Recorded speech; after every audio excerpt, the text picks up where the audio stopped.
1972 to January 14th, 1973. The world witnessed an extraordinary achievement. The Dolphins have completed the greatest season in NFL history, surpassed by a ton of people at center field. Perfection. 119 days of undefeated football. 17 games. 17 wins. Miami has won Super Bowl VII. Among those wins, the Vikings, Drop the throw. Wide open touchdown. the Jets, He fires. Here's the guard. the Giants, Firing deep downfield. Warfield. the Browns, That was the old ball game. and the Steelers. 50 years later, we still toast to our remarkable feat. But that was then. The now is our focus. A new era of Miami Dolphins football. Striving ahead towards greatness. Wrapped up. Down he goes. So while we honor the past, we look to the future with excitement and hope.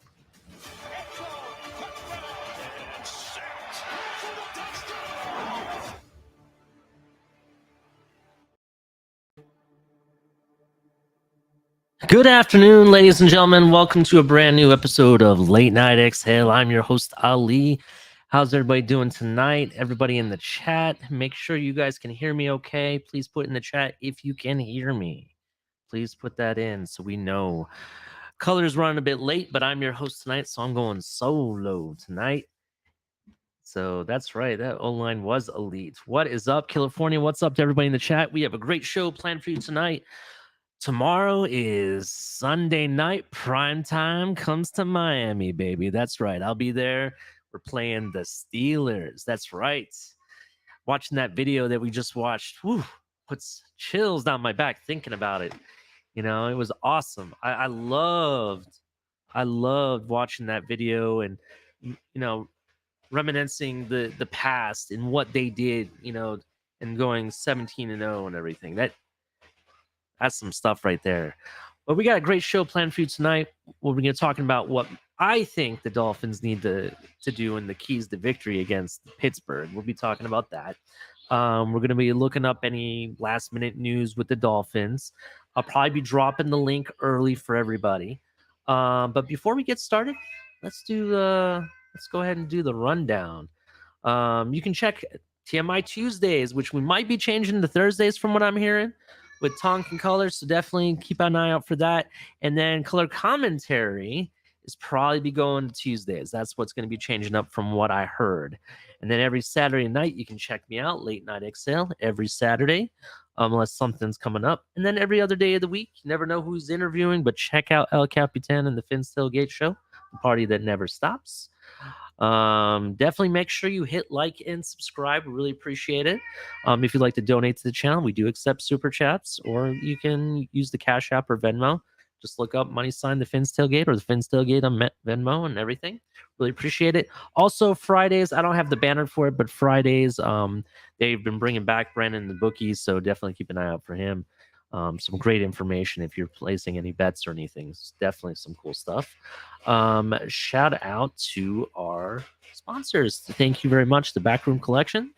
Check out some great artwork that they have. If you're a collector of those mini helmets and everything, they got some cool accessories for that, some cool visors and everything.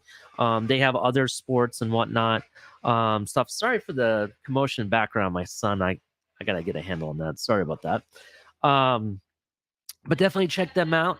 They got they got some really cool artwork, not just for the Dolphins, but other teams and some other sports. If you'd like to get 10% off your purchase, make sure you use code #TFTG at checkout. So definitely check out them. And don't forget Fanatics, the one place you can get all of your licensed fan gear, everything from hats, jerseys, everything. They have pretty much everything you need to show off your flair and your fandom at every game. So definitely check out Fanatics. Make sure you use the links for both Backroom Collections and Fanatics down below in the description. And check out our merch. We got everything. We got tumblers, mugs, activewear, both for every family member, all different colors, including the little kids. We got some cool stuff, tank tops, flip-flops. There's yoga pants, some more of the activewear we've been showing off, t-shirts and hats. The hats come in different colors too. There's white, black, and then you can do two-tone, like a blue and white or blue and black. So definitely check that out. The flag, yes, the flag. I got some news about the flag, but we'll be talking soon about that. But yeah, check that out. Also, shout out to all of our members. We really appreciate it. Huge thank you to everybody. We have 3 different levels if you'd like to join. We have Amigos, Familia, and MVP. You get all different additional content earlier than what standard if you're just a subscriber, which we really appreciate as well. Just so you know, you also get some cool emojis, even stuff that I don't even have access to, to show off in the chat room and everything. Speaking of the chat, let's see who we got in the house tonight. Let's see. Oh, there's so many. All right, here we go. So Foot Moss, thank you, man, all the way from Canada. Really appreciate it, dude. I don't know if Arsenal played today. I know Chelsea did. We tied with Man U. Yeah, they put a last minute header in. It was kind of a tough tie, to be honest, in my opinion, but it is all good. Shout out to John Featherland as always. Scott Jackson, what's up? California, how's it going? Bentley, how's it going? 88 the hard way. Steelers 20, Dolphins 17. Ooh. I got 17-10 Dolphins win. That's what I got. But I don't see Steelers winning this game. We'll talk about that a little bit later. Who else we got in here? Lager Hop, what's up, man? Ronnie, what's up? Batman's Pops, how's it going? Shelby Jordan. Michael K, how's it going, bud? Let's see what else we got in here. Shake Money, how's it going, Shake Money? How's everything? Let's see here. Green Rat, what's up? Just trying to make sure I got everybody. Shelby Jordan, what's up? Jimmy James, how's it going? DTA Killer, what's up, bro? What's up? Welcome to the show. Cool Rich, what's up? Trying to see JMCPT, how's it going, man? Make sure you smash the like and subscribe. Definitely share with your friends, family, everybody. Doesn't matter if they're Finns fans or not. We're welcoming to all fans. Doesn't matter. Dolphineer, how's it going? Let's see who else I got here. Andres Negron, how's it going, buddy? Cliff D, how's it going? I just want to make sure I shout out to everybody. No Jumper, what's up? Interesting name. But yeah, shout out to everybody in the chat. If I missed anybody, I really apologize. It's not on purpose. But yeah, so my keys to winning the game. We have to do whatever it takes to continue to establish the run. I don't think we've rushed for over 100 yards in any game yet in the first 6 games. We need to establish that running game. That running game is so important to our passing game. Without it, our passing game can't even really develop. Usually people have the passing game to develop the run. In our offense, I think it's better if the run develops the passing game. Personally, I think that's the way it's designed. In addition to it, I want to see more use of our tight ends in the offense. I know it seems like we get started off with Tyreek, and Waddle and everything, but I want to see more stuff out of our tight ends. We saw a little bit of it, versus the Vikings, which that was a tough game to watch, man. That first quarter, especially all the flags that were thrown on offense when Skylar was in, that was tough, bro. Even the last flag of that series or that drive, I don't even consider whatever they threw. If I remember correctly, it wasn't even pass interference or holding or anything. It was like a BS call, to be honest. Just in my opinion, it was kind of weird, like some of the stuff that they were calling and everything. So it is what it is. But I want to see us get off to a fast start with it too. I don't want to have a bunch of 3 and outs before we get going in the second half. I want to get going right from the get-go. That's my key. That's one of my keys to winning. You have to start off hot. We got Tua back in the house. I expect a lot of our players that you saw on the injury report, which we'll go over. I expect a lot of those guys to play or be available. And I really think that the Dolphins need to start off hot. That's what I think needs to happen. Now, am I afraid of the Steelers? Not necessarily. They don't have Watt yet. I believe he has a 21-day thing he has to go through because of the injury and all that stuff that he had. I'm not really afraid of them, so to speak. They have, they do have Micah Fitzpatrick. They do have some, defensive linemen that I could say that I got to be concerned about. But their linebacking has not been very good this year. They leave a lot open in the middle, and I think that's going to work into Tua or even if, let's say, God forbid, knock on wood, this doesn't happen. But let's say we have to go to the next quarterback, because that's been the theme this whole last 3 games, right? Got to be prepared for it. I even think those quarterbacks, let it be Skyler or Bridgewater, whoever they decide to go with, if that were to happen, knock on wood, it doesn't. I really feel that they're going to open up the middle. That middle actually fits into their abilities and what they're good at doing. So, and especially with what they want to do with Tyreek and Jalen Waddle. Speaking of Waddle, I think this is the game that he really needs to step up. We saw him in the first 2 games rock and roll. That's great. But even the 3rd game, we saw a little bit of him. But since then, he's been kind of on the quiet side. He hasn't really got to run with it in a sense or do his thing. I need him to do his thing. I need him to, get open, use the speed, catch the ball properly and take off with it. I understand everyone wants to hate on him for that one catch that he didn't make last week. Yeah, I get it. Everyone's do their one catch, and we're all being hyperbolic because we're, very passionate fans.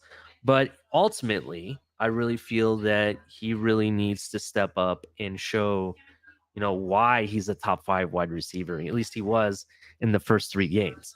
I think he has Ali listening from the week. Yes, I have been listening. I have been. Um, I think that's why I think that is really what we need to see from him.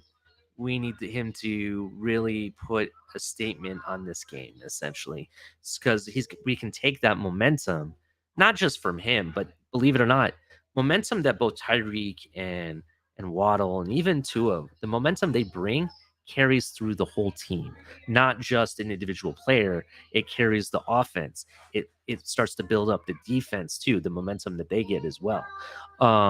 Putting them in positions that they can manage both on defense and offense.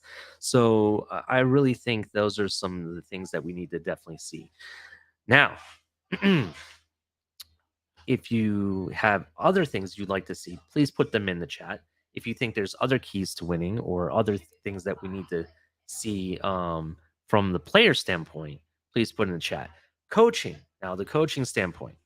That was a big thing that's been discussed this week. In fact, last night and even the night before, people going back and forth about our coaching and whatnot. And they have some good points. I kind of feel like we have to actually give McDaniel a chance to make the appropriate adjustments.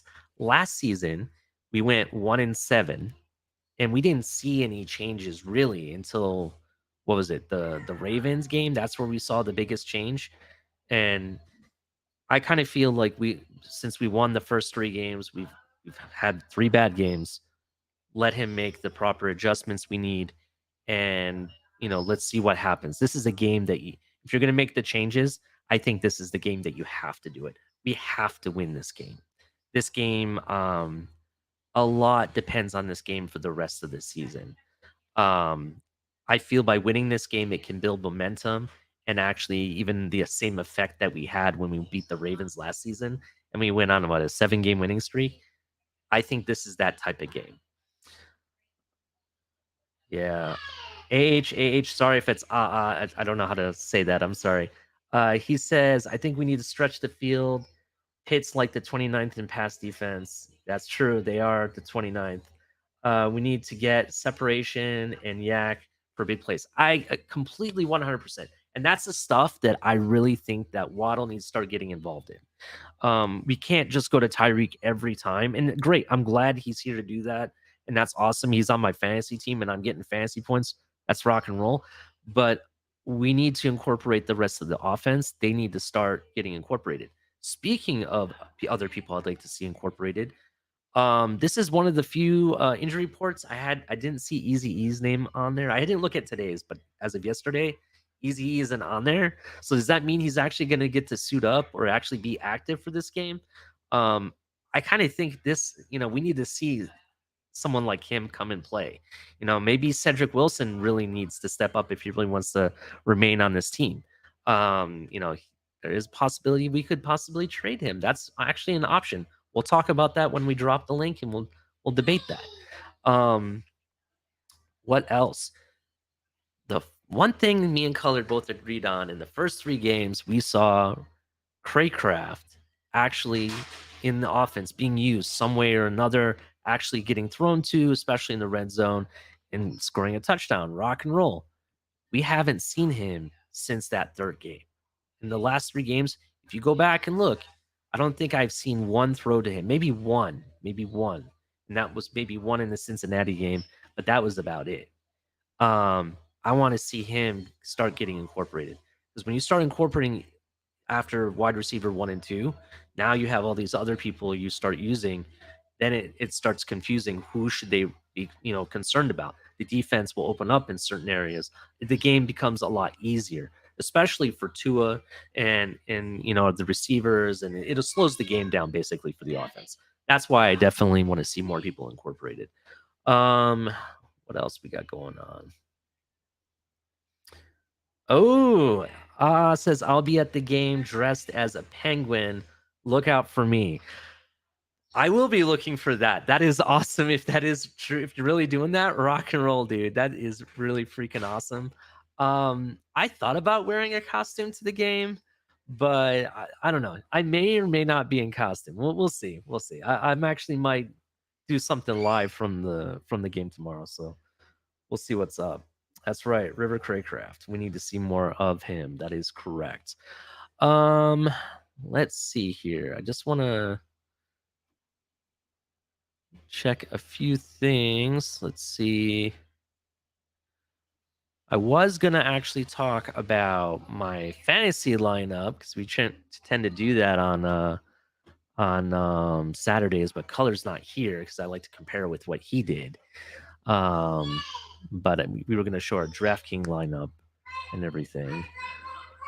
But let's see if there's nothing else I got. I'm just checking some last minute news real quick to see, and then I'll drop the link for everybody.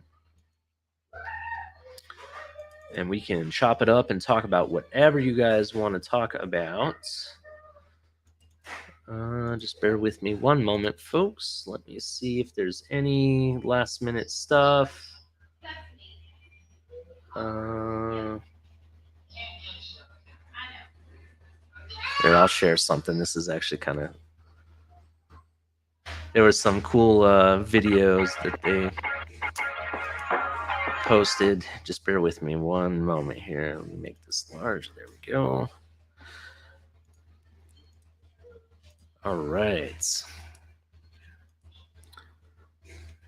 This is kind of a... There's Waddle and Holland.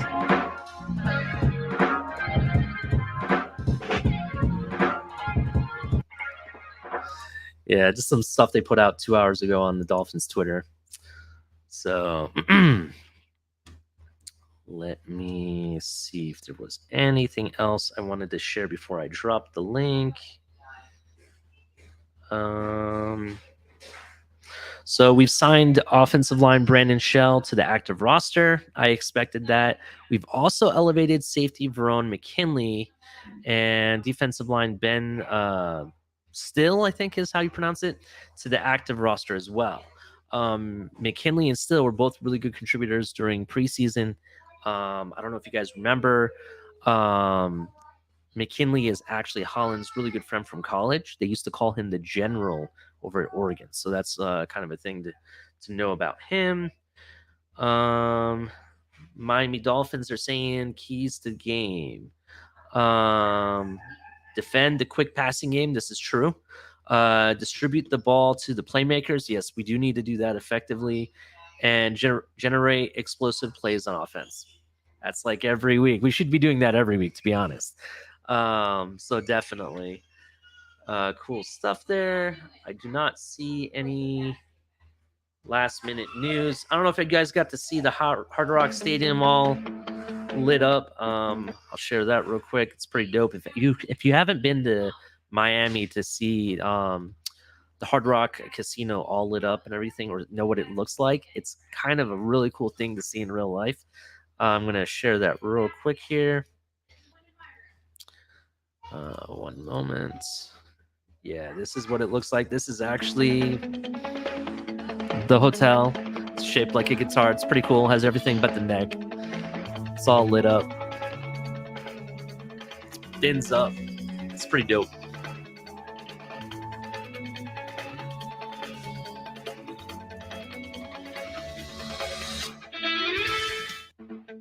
Yeah, pretty dope.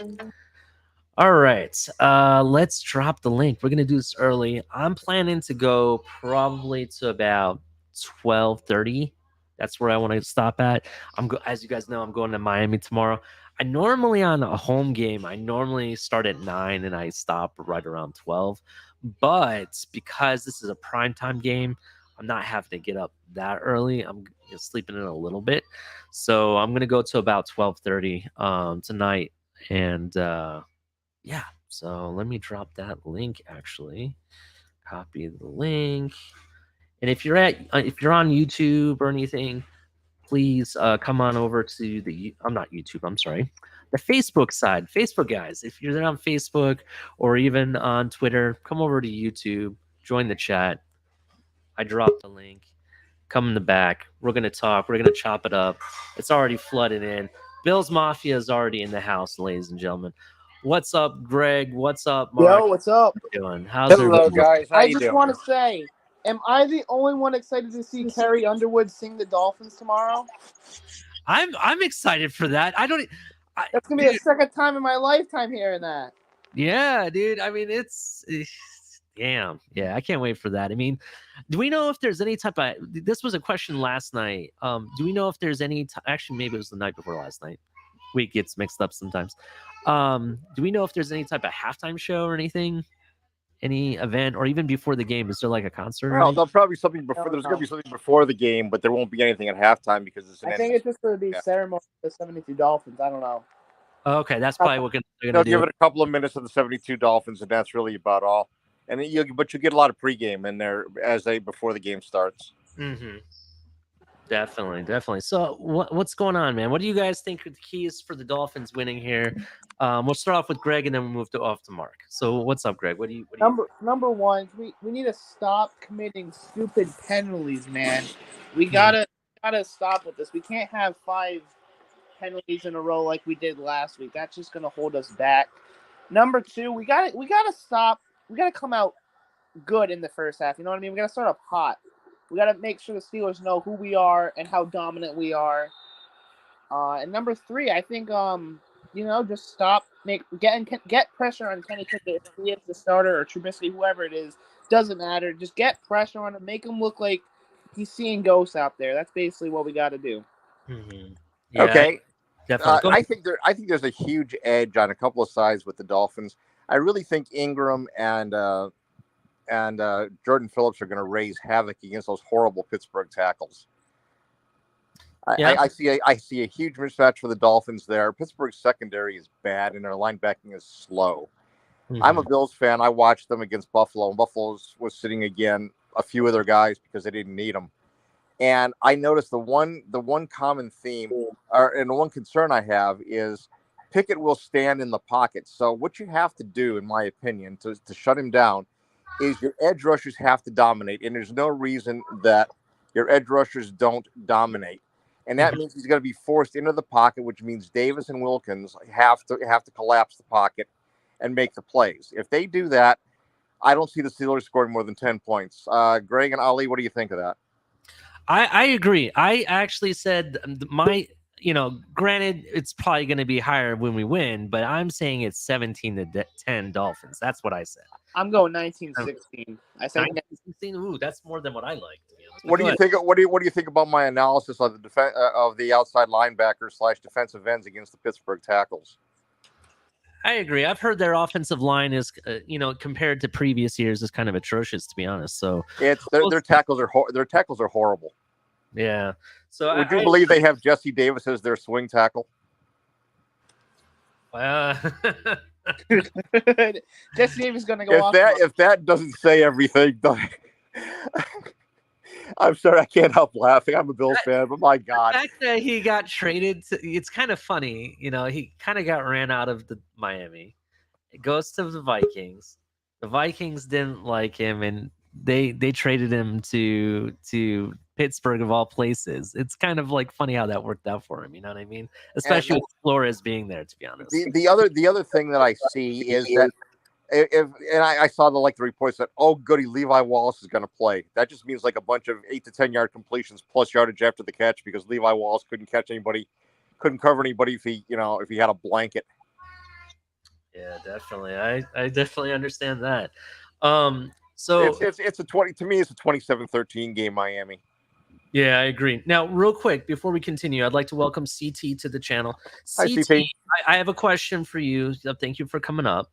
So TJ Watt, can you talk about like what the process he has to go through before he can even be activated? If he can't, I can.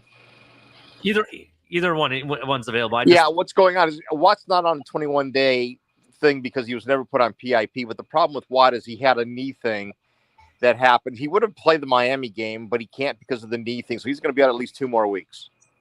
Yeah, well, that's what I said a few weeks ago on Batman's show, Ali. Remember when I had said that his injuries are compounding? You get what I'm saying? Where he had 2 separate issues. And again, the shoulder thing, it was an issue. However, even though the shoulder had taken care of its thing, it's the knee that's still holding him out. And I would venture to guess in a 2-week return, I'm not quite sure. It depends on what their exact diagnosis is, but yes, sir. I would think between 4 to 6 weeks. Okay. I think he's a charger. I think he's going to be out another 3 or 4 weeks. I think he's the charger by week 10. Because you've got to look at the trade. I mean, Pittsburgh's going nowhere for like 3 or 4 years. Why waste the last of his good time in Pittsburgh in a losing situation? I think Hayward's in the same boat. Get him out of there now. Trade him immediately before the year. Real quick, can I hijack for 30 seconds real quick, Ali? So the whole me playing Iceman thing didn't happen. Unfortunately, we had technical difficulties, blah, blah, blah. It's all good. But I did play Colin, and he did win by 4 points. So give Colin his due. Give Colin his due. Yes, sir. Hey, our boy Ali said I was gonna lose 41-7. Oh shit! Damn. I said to DTA Killer, not to come on, CT, not to CT, to DTA Killer. But real quick, really quick, I want to go back to the TJ Watt stuff. I'm sorry. So I understand he has compounding injuries. The reason I brought it up is that picture that he put out with him and his helmet and pads and everything on. Caused kind of a stir in the Pittsburgh fan base, thinking that he was going to be able to play this week, and that's why I wanted to verify he's definitely not playing. Right? That's what definitely not playing. No, he's definitely not. Without question, that's why he's not back this week or next week. That's without question. Okay. Now they can put him in. Yeah, he's in pads, but see where the disconnect there is.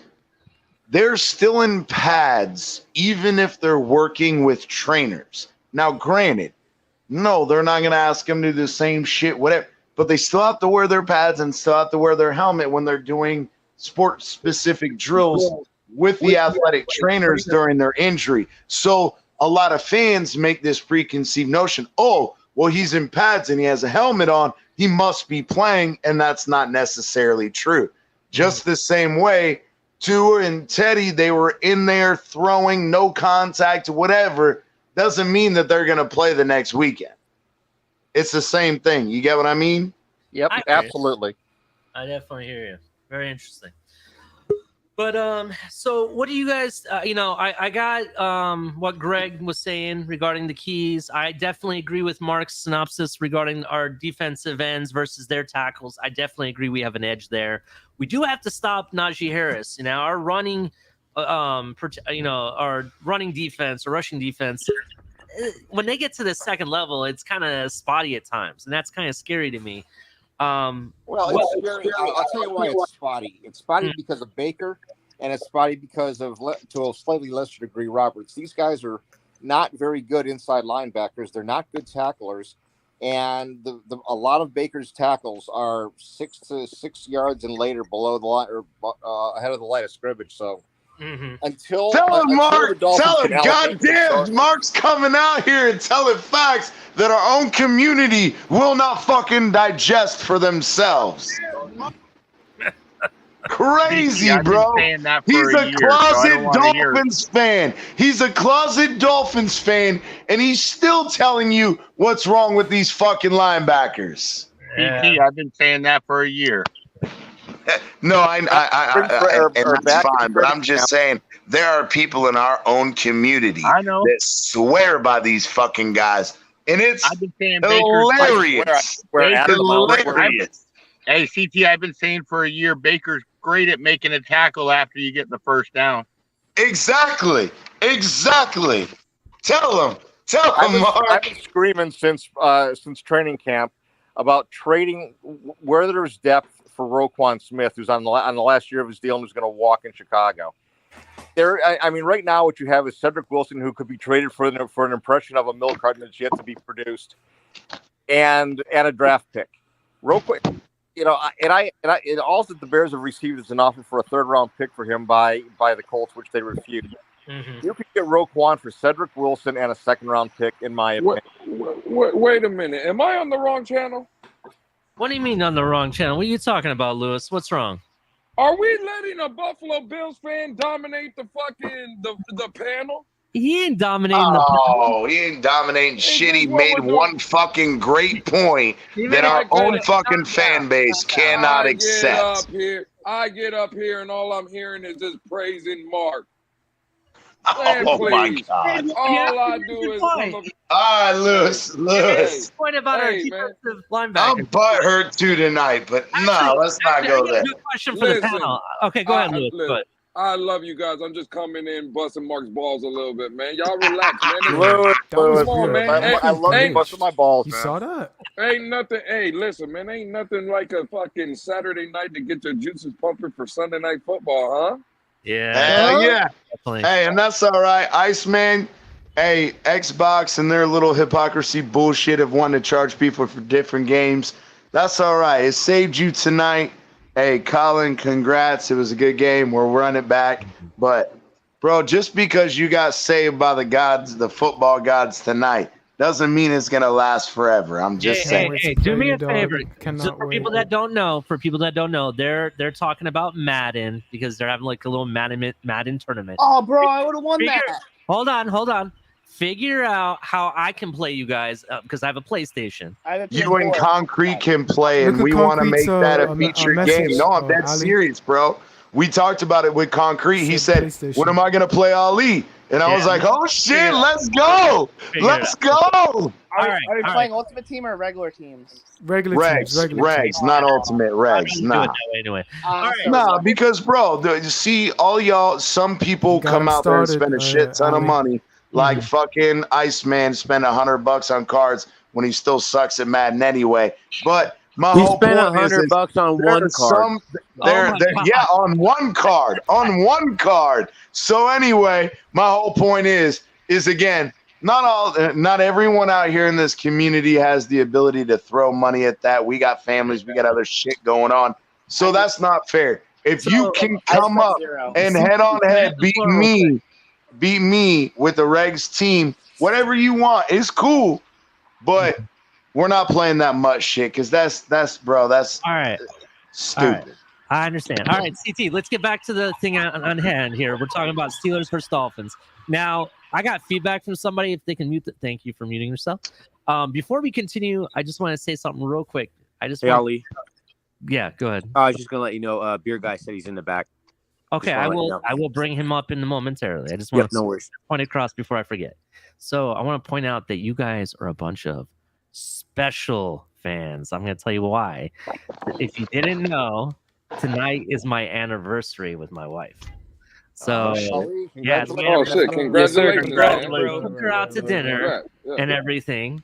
And I'm still here with you guys. That's how devoted I am to. Shout out! That's awesome. Shout out, man! Happy anniversary, bro. Hey, Ali said I'll make it up to her later, though. Ali's like, I'll make it up to her. That's why he's coming in late tomorrow, guys. Happy anniversary, Ali.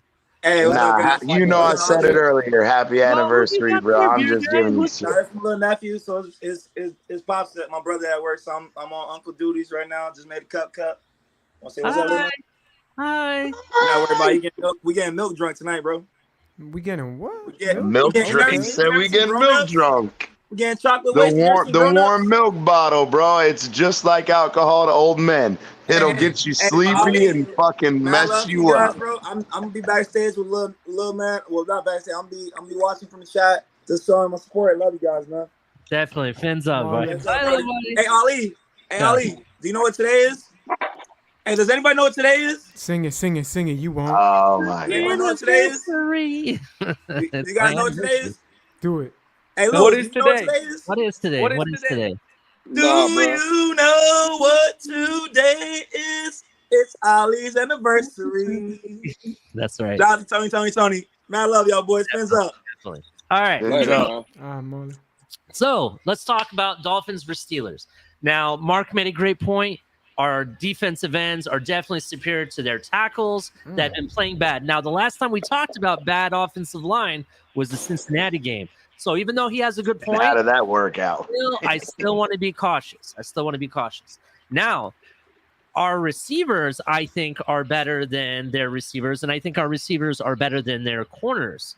Well, that's the key. How much more better are Hill and Waddle than Pittsburgh's corners, which I think Witherspoon's going to be out. Levi Wallace is in. Mhm. I think Paul's he's dinged up, but he's going to play. Those are old veterans. Dolphins I'm have good. a huge edge of corner if Tua doesn't have a problem tomorrow. And He to be won't. honest with God you, forbid. God forbid. my greatest concern tomorrow is whether real. who the Dolphins are going to start at right tackle. Is I it have a- going to be Brandon Shell, who it should be, considering the depth issues, or are they going to possibly again throw, Mr. 9 pressures in a game, which I never could believe, Greg Little out there again to be beaten like a church drum. We need to get rid of Mark tonight. We need to get rid of Mark. This is freaking me the fuck Wait, out. How do you I have a switch I CT never from agree- saying no, that now- on his now- side, now and now you switching? I never agree with Mark, but oh my God, tonight apparently I agree with him on everything. Oh my God, it's one of those nights. Y'all need to. I need to be done. I'm starting to agree with the Bills fan. I don't know what the fuck is going on. Hey, I'm we an just NFL guy. What are you CT drinking? switching. CT? That's what he doing. You gotta get him, Ali. I don't think Mark is a real true 100% Bills fan. I think he's just an NFL fan. He's a And closet Dolphins fan. He Stop. likes the Bills, but he Dude. also likes the fans. Actually, my That's how I see Dolphins it. are my second favorite team, guys. That's crazy. There you go. So So that's his mistress right Yeah. there. So There you Louis, go. Dolphins I are want his to hear mistress. back from you. What are your keys to winning tomorrow? I already that know what question? your Well- concerns are about tomorrow, but what are He's- your keys to winning tomorrow? No, he said that we ain't winning, so there aren't no keys. No, I I know. said the Dolphins I are going to win don't- 27 Hold on. 27-13. Let's put this in a hypothetical sense. I know Lewis thinks that we're losing tomorrow, but That's tough. if we want to win, what needs to happen realistically? No penalties. You That's gotta a have. first. Let Lewis speak. that- Let Lewis speak. the Iceman said it. The word right out of my mouth. I don't want to see no penalties. I want to just see us come out and be disciplined. That's what's I pissing think- me off. I think Penalties. Coach McDaniel has heard all the skepticism, all the questioning in the fan base. Because again, if we're gonna be naive and think that players and coaches don't hear things, he knows what's coming. He also knows what's gonna be on that sideline. So I think I've heard CT say it.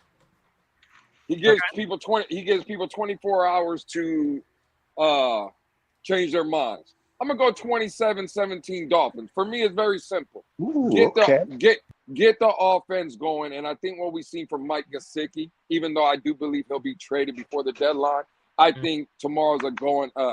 Everybody's already highlighted the linebacker core, even the secondary in general for the Pittsburgh Steelers. I think a lot of seam routes to Gesicki will be there, and I just think that the emotion with Tua being back on the field and prime time, I'm going to go with our boys, man. For me, it's very simple, though. The offense has to – I'm not looking for a defensive struggle again. Coach McDaniel and this offense, that he was brought here for a reason. Get these boys ready and start showing us what you can do. Yeah, let's call it 27-17 a Dolphins. trade value That's game. awfully close to my score prediction there, Lewis. Hey, real quick, DTA, I want to say, Are we going Batman, order, Ali? we all love you, but Lewis can change his mind whenever the fuck he wants. The only person this applies to is you. And your fucking window closed 3 hours ago, so I'm just telling you. I'm just saying. There ain't no changing it now. Ali, Hold on. I want to comment on Lewis's feedback that he provided. Now, you brought up a great segue. All right. I wanted to bring this up because we only have till November 2nd to make our trades if we're going to do any. And there was some big news because I know people in the chat and people over the last week have been talking about Burns from Carolina. Supposedly, he's going to cost 2 first-round picks. It ain't going to happen. We're not going to do it. That's expensive. So the big question is for tomorrow, if someone doesn't play that you think should play, does that mean they're on the trade block? Or maybe something's happening behind the scenes? What do you think? I think what the Dolphins are going to do, they're not going to get Burns. CMC is already gone. They're not going to get Moton because he's going to be a long-term piece of their future. So I think where this thing is going to go. Mark, for Moton, supposedly he doesn't want to be in Chicago. He already said he doesn't Carolina. Carolina. Sorry, Carolina is what I meant to say. Yeah, I'm the one that brought up the podcast. And he doesn't want to be a part of any rebuild or anything. Yeah, So but what it's going to cost to get Moton, the Dolphins aren't going to give up. No, see, but the thing is Mark, supposedly the asking price is a second for Moton. Because, yes, he's under contract for 2 more years. However, they understand that he said in a podcast, and I'm the one that brought it up. I shared the link the other night, and it was either Iceman's or MCJB's channel when we were talking about it.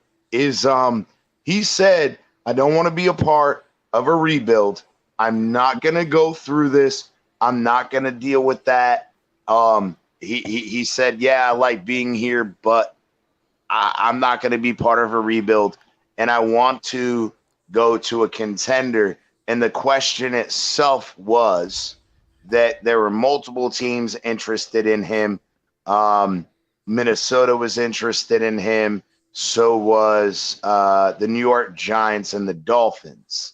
And, well, we know the Giants are the contender. We know Minnesota isn't a contender. Who's the only team that might be a contender?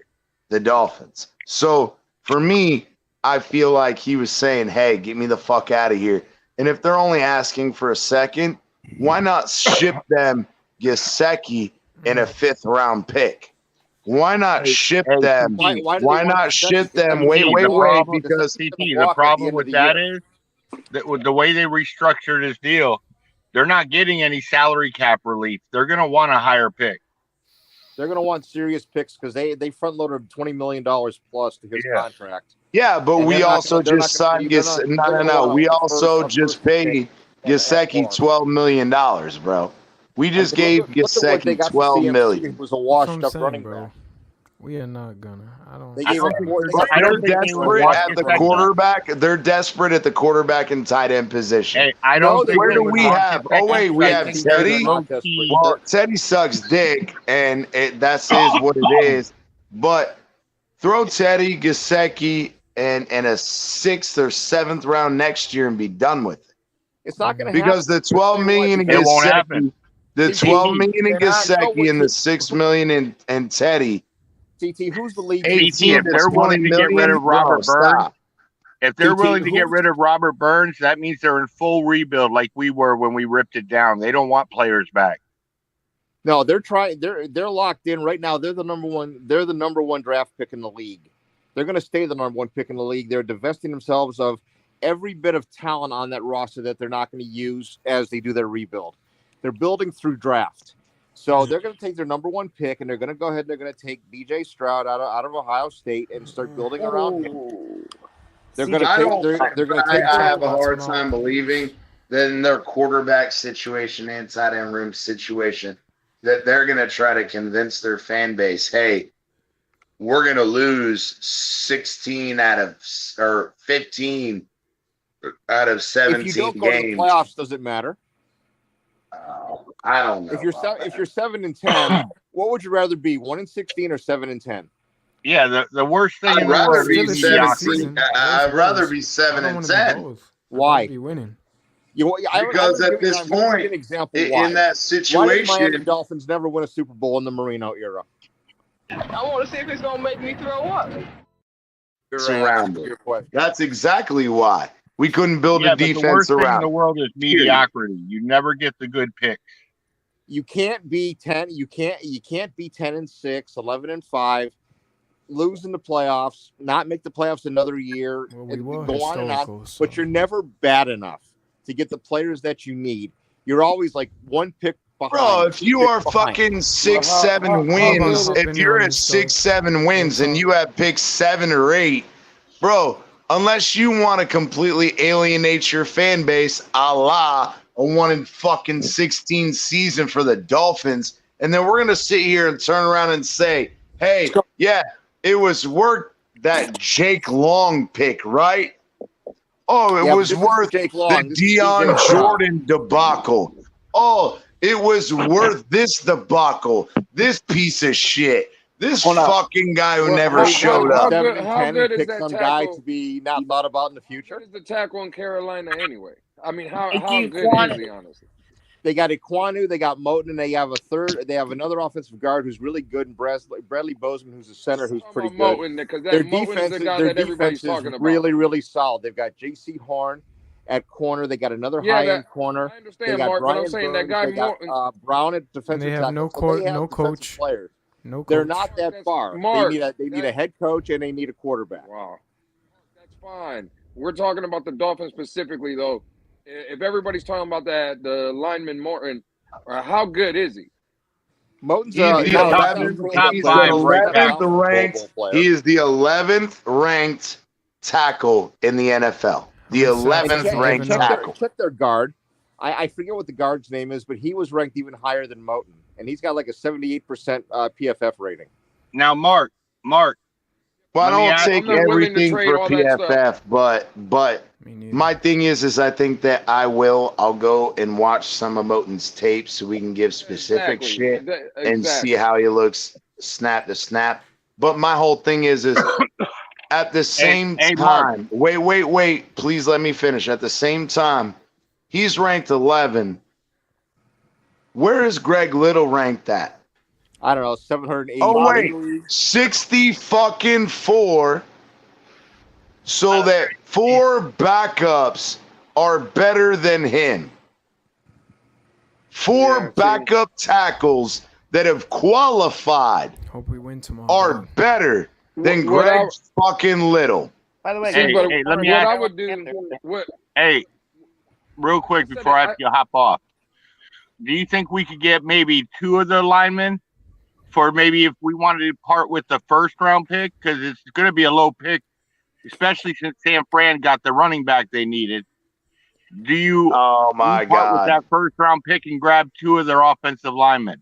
No. See, No. I wouldn't go for the offensive lineman, to be honest. I said it a couple of streams ago. I think it was 2 nights ago. I just moved. I put Dieter at center. I moved Connor Williams back to left guard. Armstead hopefully stays healthy at left tackle. Robert Hunt at right guard. And then I'm riding the rest of the season with Greg Little, Austin Jackson when he returns. See, I heard Ali say something. I guess Brian Burns, they want 2 first-round picks. Yeah. I'll throw a crazy scenario there out at you, Ali, because Brian Burns is coming up. He's coming up to where these are his prime years coming up, and he's a dog. That's a legitimate pass rusher. That's something we don't need. I'm with Todd. This 49er pick is not going to be high.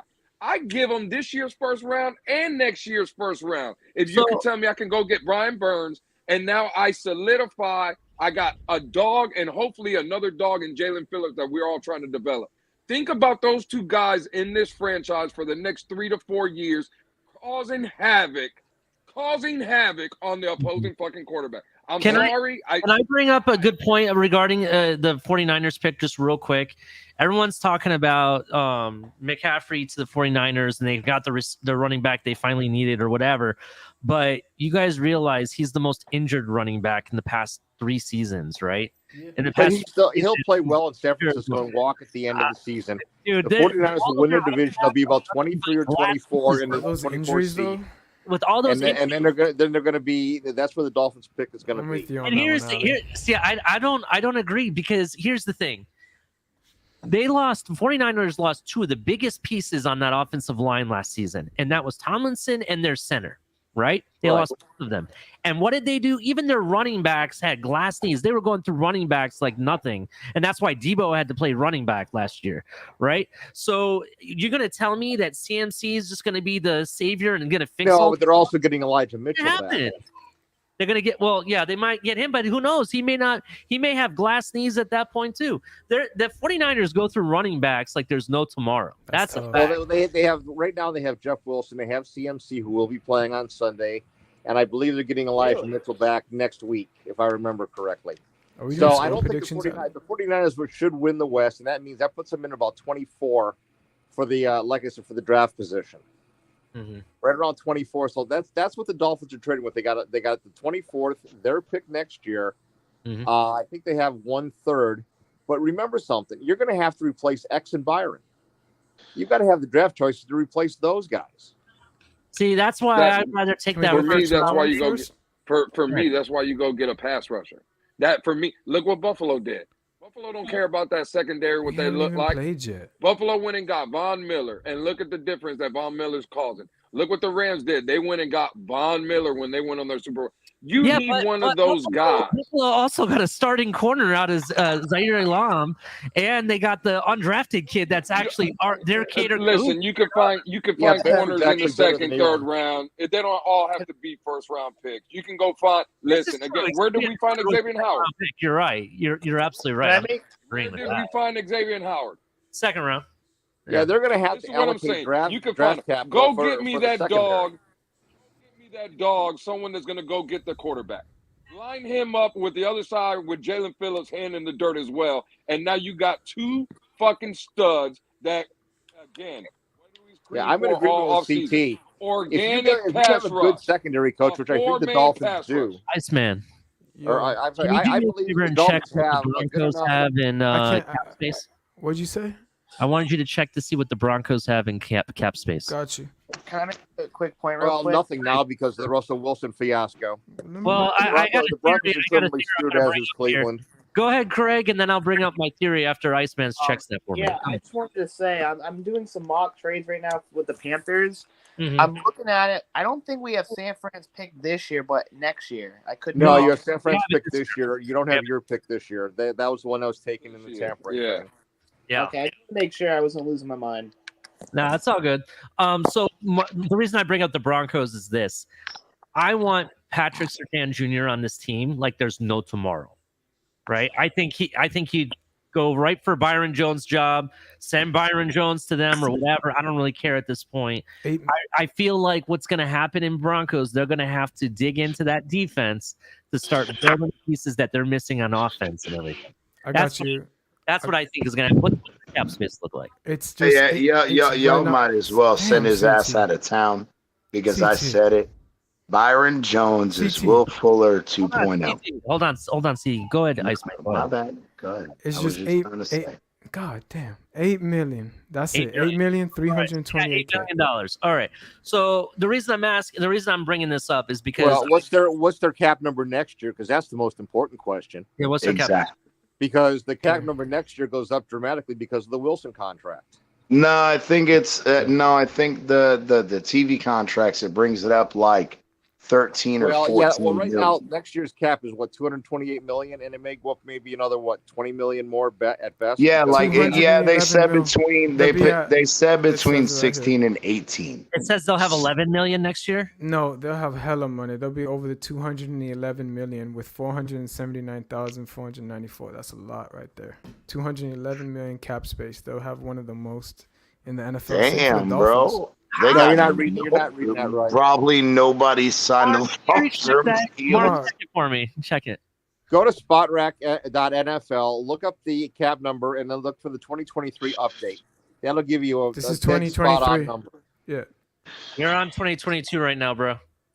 Hey, Ali, I got to head out of here, brother. I'm sorry I haven't said much. It's all right. Colin, you gonna do a shoey if we win tomorrow? Ooh. Oh, yes, sir, man. It's been a while since we won, so it's been a while since I've been able to, fellas. But yes, sir, Ali, I'll do it tomorrow. We should have done a shoey when you beat me tonight. We should have done a shoey when you. But that's like that would wish bad luck on the game. I can only do it when we win. They're sitting at 203.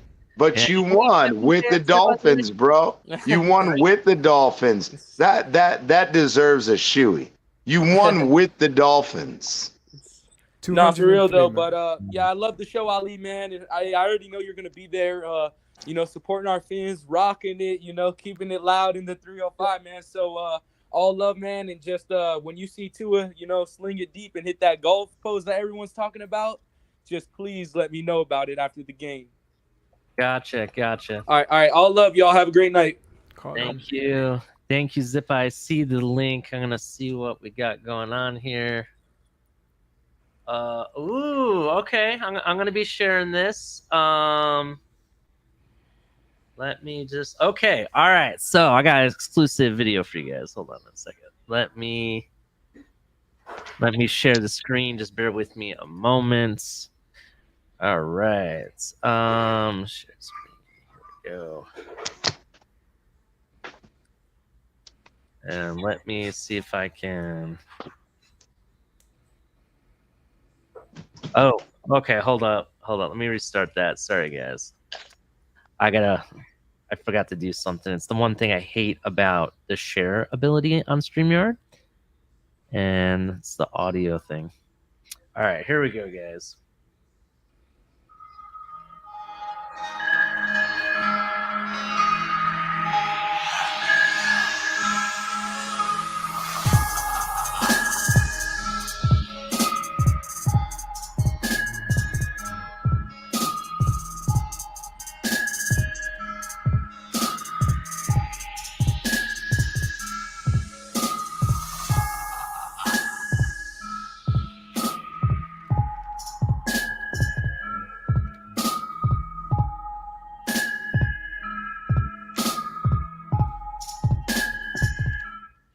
Okay. That's the coolest shit I have ever seen, dude. That's awesome.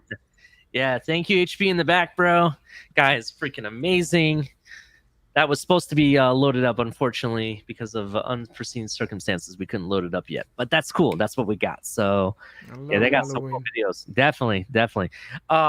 Speaking of Halloween, I think if a Tua is gonna come out and play like a zombie, and when I say zombie, I'm talking about like no one can stop him. He just keeps coming and coming and coming and coming. It's like Thriller. I think this is the game to do it, dude. This is the game definitely to do that. On prime time, under the night, it's gonna be awesome. It's gonna be awesome. All right, so going back to what we were talking about, trades. Did we find out what the actual cap space is for them in 2023? No, I can't because I can't be on my phone. I have to go to my laptop, and my laptop's put away. He's talking about Sports Tag. I can actually do it. I'll do it. But it's spotrac.nfl. SPOTRTRAC. See, my thing is this. If like, for example, I don't really see us doing like trading up in the draft at all to get a quarterback. I can't see that happening. Actually, I think if we're going to get a quarterback, it's going to be a veteran that we're going to go after, to be honest. I think that's what's going to happen. Now, for corner, there are some corners in this draft that I do like, but at the same time, I want somebody that's going to contribute now and be guaranteed now to start solidifying this defense a little bit more. We still need a middle linebacker. You know what I mean? So Ali, by saying that, do you think we're getting rid of Tua then? Are you making the call or? No, I'm not saying we're getting rid of Tua at all. I just said if we are going to get a new quarterback, I got you. It's not going to be a draft pick. I think it's going to be we trade for a Lamar Jackson or something along that line. But if we trade for Lamar Jackson, it's a really good point. I mean, at that point, Tua's, you know what I mean? I understand. I get what you're saying. What were you saying, Mark? Let's talk about some interesting some trade options here in relationship to the Dolphins. Now they don't have to sign Tua at the end of this year, nor do they have to sign him at the end of next year. They can let him go to his 5th year option. But if Tua balls out the rest of the season, let's say the Dolphins end up 11-6, Tua plays very well. The Dolphins get the 5 seed. This is what I'm predicting is going to happen. By the way, I'm predicting the Dolphins end up going 11-6, getting the 5 seed, beating the 4 seed in the playoffs, and going to the divisional round. Now, that's going to put the Dolphins in a totally different spot, and this is also assuming that Tua stays healthy. Now, the next quarterbacks that are going to go are going to be Herbert and Burrow, and you got to think that the new norm is going to be now. There's two norms that are happening. There's the Watson and what Lamar Jackson wants norm, versus the Allen and Mahomes norm. They're two totally different scenarios. Mahomes and Allen are on contracts that have a bunch of movable money every year, so they can move money all over the place, extend the contracts out, and they're both great. Both quarterbacks decided they're gonna live with about 18% of the cap and move money as they need to move because they're like Brady, they want to win. Then you have Lamar and you have Watson who are demanding guaranteed money. So there's two different things going on. If the Dolphins go for Lamar, then that means they're going to be giving up $40 million plus guaranteed contract for multiple years. I don't see it happening. You look at the ownership situations in both Miami and in Los Angeles. Both of those owners are making their wealth from their football team. They're not a Stan Kroenke. They're not a Terry Pagula. They're not a Stephen Ross that have money divested in multiplicities. Mm-hmm. So what you're going to have there I think you're going to have the Herbert and the Burrow contracts being a percentage of the cap kind of thing, kind of like Allen and Mahomes. Now that's gonna take two quarterbacks off the market, and it's gonna leave you Lamar for multiple draft picks, or it's gonna leave you Brady, who's looks pretty much done, or it's gonna leave you somebody else, or if Tua balls out, which I think is gonna happen for the most part, then where you're gonna be is in a situation where what do you offer Tua at the end of year 4? I know that was a long way to get to the question, but what are you going to offer Tua at the end of the 4th year? You don't pay him this year; you pay him next year. I don't know. What do you guys think? I'll let you guys start off. CT, what's your thoughts? I really think that, again, in speaking to the whole Tua situation, I really think that, again, whether or not he performs this year is his destiny. We got to go from there, but I really truly think that this game and the next 4 games is really going to tell us whether or not he is the guy. And that's really what it comes down to. We can talk about bad defense, this, bad offensive line, blah, blah, blah. Yeah, the offensive line is atrocious. But if Greer isn't willing to go out and fucking make trades, yeah, we all know Greer makes trades. And he wins trades. But sometimes, if you need somebody bad enough, you need to fucking, bro, you need to take an L. You need to take an L on a trade if it's somebody you really fucking need. And until this offensive line is fixed, I don't give a shit who it is. None of these quarterbacks are safe. Period. Mm-hmm. Period. Ali, I'm gonna step down for a little bit. Very unfortunate that I'll be back though.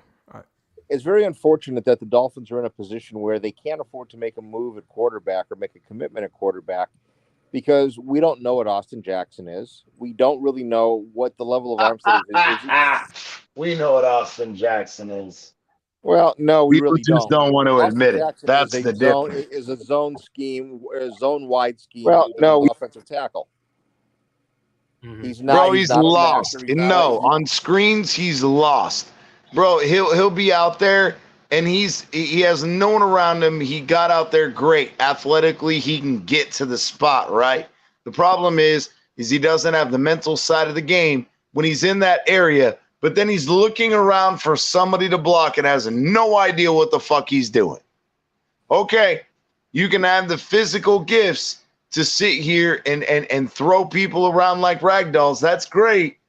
But if you take a misstep and you lead inside with your inside foot, and then you're playing catch up on someone who's going to fucking run right around you on the corner, that's mental. And I'm sorry, Austin Jackson does not have it. You talk about giving 2 number 1s for Brian Burns, CT. But I'm on the other side of saying I'll give 2 number 1s for Tyler Moton. That's my no. I would not know. That's overpaying. Now they supposedly only want a 2nd round pick. It's going to be more because of the money. It's going to be like 2 2s. No, because if they trade him, Yeah, they had to pay the guaranteed, but they don't have to pay the rest of the contract. So No, if but the they Dolphins spread don't have that, any wait, money let me next year. finish. If they spread that 20 over the 3-year period, which they're allowed, the NFL allows you to split dead money up over a 3-year period. If they split that over a 3-year okay, that's period, fine. that's only 6.33 million a year. That's chump change for them So getting where a are the Dolphins going to second-round get pick. the money to pay the last 2 years of that contract? They're not. You don't have any money Well, for again, we 2023 because just it's all going to Hill and said that Armstead. we're looking at a 16 to 18 million increase in the cap But you're number. already 17 million in the hole. The you got to Dolphins sign are? Wilkins, and you got to sign Needham, and there's other players you have to look at how many players you have signed for 2023, what your cap space is, and then add another $16 million in. Speaking minimum. of which, the Broncos cap space for next season will be around $24 million. That's with the adjusted cap increase from the league, right? But the whole thing is you forget, Mark, that Kader Kohu is already showing out, and we were already, before Needham got injured, talking about him taking Needham's slot. And at this point, okay, we don't. And I agree with you. I brought up a Wilkins trade. If Raekwon Davis is going to continue to perform and stay healthy this year the way he has, primarily, I think that him and Siler make Wilkins expendable in the situation that if we bring in Jalen Phillips comes on, because I was the first to say this last Sunday that so Mark, according Jalen Phillips got his first sack though. Bro, remember he started slow last year too. He got his first sack this last week. CT, Let's see what he does the rest of the year. Let me interrupt real quick, CT. I'm sorry. Go ahead. No. According to Spotrac, it says the Miami Dolphins right now have about $7.5 million in cap space. In 2023, that will be about 11.5. Actually, 12 million. It's and how many players are signed? In 2023, let me verify that. That's a good point. Trying to see where it would tell me that. It's going to tell you that up front. It's going to tell you what your number of players signed are by. It's going to look under your left-hand side column, and it's going to be right at the top. It's going to tell you how many players are signed for next year in parentheses. 36. You're right. It's only 36 players. I see what you're saying now. So you've got a lot of players to sign, and there's contracts that aren't on there. Now, Wilkins, they signed his tender, so his number's on there. Yeah. But Needham's a free agent, and there's a bunch of other guys that aren't going to be there next year. And one of the concerns that I have is this: if you make the moves like CT was suggesting, and they're not bad suggestions, but the problem is you, in essence, go from a 3-4 defense with Phillips and Ingram, and I don't know if Ingram's going to be back next year either. I would, it's not going to be cheap. Mm-hmm. And you're going to have to go to a 4-3. That means you're going to be changing. Either you're going to change defensive coordinators because Boyer's a 3-4 guy, learned under Flores, who learned under Belichick, et cetera, et cetera. Now you're changing your defense, and you've got to change your whole scheme. Now what you've got are two guys like Baker and Roberts, who are nothing more than inside guys. You don't have a middle linebacker in any capacity. Tyndall doesn't look like it's going to be it. Cameron Good's still rotting on the practice squad. And you're going to have to turn. So what you're going to have in your front line is going to be Raekwon Davis, Siler, Agba, and probably Jalen Phillips are going to be your starting front four. But then where's your depth if you let go of Wilkins? This is a real problem. And you're changing your scheme. We're trading Wilkins. I think we're trading Wilkins at the end of the season. That's what I was trying to say. Is you're right. Wilkins is gone. That's not what I was saying. It's what are we going to get back for him? That's where I said with Jalen Phillips coming on, and we either get picks or money to bring in someone because we're not going to pay Wilkins, that makes a huge fucking difference. Well, what about the scheme? What about the scheme change? There is no scheme change. Yourself to go to a 4-3 instead of a 3-4. No, that's not true. That's absolutely untrue, Mark. Because again, we still have, and we forget that we've played that 3-4 more often than a 4-3, even when Wilkins isn't playing inside. We've replaced him with Siler. We've replaced him with Siler and Raekwon Davis. So again, if you're still going to run the 4-3, you still have Ogba and Jalen Phillips. Can I please finish? Can I please finish? You still have Ogba and you still have Jalen Phillips. You're starting the only two rotational or three rotational guys, Siler and Raekwon in the 4-3 when you run it occasionally. But if you're going to run the 3-4, Siler and fucking Raekwon, neither of them, bro. Raekwon is only lined up at nose tackle like 6% of the fucking season. We have them shaded into the A gap. He never plays head up with the tackle or with the center. Very rarely does he. So at that point, if Siler can do the same thing, which we know he can, we have the three-guy rotation to do it. Raekwon can do it, Siler can do it, and so can Christian Wilkins. Now, yes, I agree Christian Wilkins can play a D end in that 3-4 and be just as successful as Ogba. So it does make Ogba expendable if you want to keep Christian Wilkins. But the problem is, who are you going to get to take Ogba in his fucking contract? Yeah, that's the $16 million plus contract, and Wilkins. Well, Wilkins is going to cost you the same, except Wilkins is what, 5 years younger. Why would I give up? Why would I not pay Wilkins the same amount I'd pay Ogba if Ogba can't give me the inside stuff that Wilkins can? But Wilkins, being a run-stuffing DN, and sometimes he's pretty good in pass rush, but that's spotty at best. But again, if he's doing the same shit Ogba is, and he's younger, then why in the fuck am I not going to pay Christian Wilkins and say bye-bye to Ogba? That makes no sense. Bye-bye to Ogba. You're going to have to eat all the guaranteed money in the contract, so you got to trade him. Who's going to trade for? Well, that's what I just said. I just made that point, Mark. You're making my point for me. I just said, who are you going to try to unload Ogba on? That was my issue. But that's another Greer situation where Greer panicked, overpaid someone. Oh, how many Will Fuller? We fucking did that. Oh, we paid Byron. Hey, Byron is fucking Will Fuller 2.0. I've already told y'all this. We have till not this Thursday coming up, but the following Thursday, we have to make a decision. Either he comes back on the fucking active roster, or Byron is done for the year.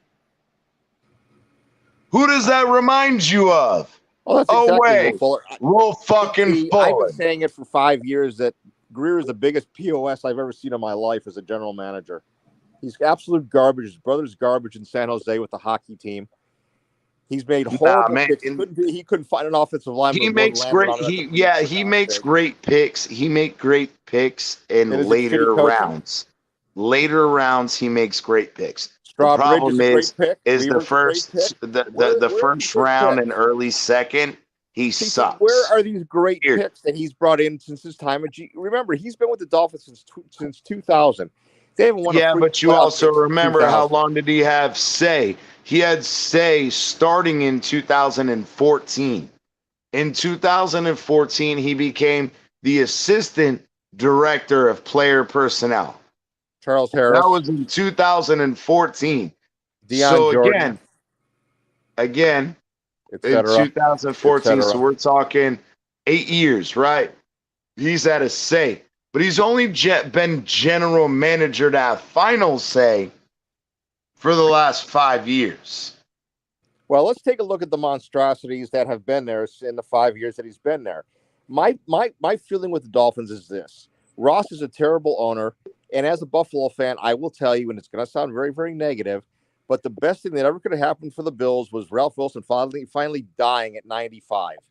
So the Paguls could buy the team and actually bring in a competent general manager, fire the garbage that they had in the front office, and actually put a general manager and a coach in together that worked hand in hand like the Jets are doing now with Saleh and Douglas, until the Dolphins owner sells the team or expires or assumes room temperature and keeps Greer on for whatever reason, the Dolphins are going nowhere. I have no faith that this team is going any place. I mean, you gotta admit. So we'll go through it, right? The last 5 years. To the draft. Go back to like the 2018 draft and go pick by pick, and you tell me what's on that roster now or on other rosters that should be there. Go. I can't wait. That's to hear where it. I'm getting at. I've So again, I agree. 2017, the only person is Raekwon McMillan, who he was injured. He was just cut by the Raiders. Wait. Devon Godchow. Again, and this is what I'm trying to point out, is in the first round, he picked Charles Harris. That was his first ever pick. Charles playing nicely in Detroit, by the way. Harris. Then Raekwon McMillan, Cordero Tankersley, and the only guy, the last 3 guys that he drafted or this team picked under his control was Godchow, Taylor, and Isaiah Ford. And they spent at least 4 years apiece on this team, because I remember letting Godchow walk, 2 years ago? So again, he played out his thing. No, wait. So then we're going to go to the next fucking draft, right? Here's my thing. We picked Minka first overall. It was a good pick. Jackson. It was a good pick, but he's a piece of shit human being, because he said, I won't do this 5 different position things for Miami. But then he went to Pittsburgh and did the same goddamn shit. He wanted to go to a winning team. He didn't want to go to a rebuild. But you go Mike Gesicki, Jerome Baker, Durham Smythe, Kalen Ballage, Cornell Armstrong, and Jason Sanders. So out of all of those, the only miss, if you even want to pull it that way, is Cordell Strong, which I don't know Armstrong. I don't know who the fuck that is. So Sanders is 1, 2, 3, 4, 5, 6. 5 of the 6 played for us for extended period of time, right?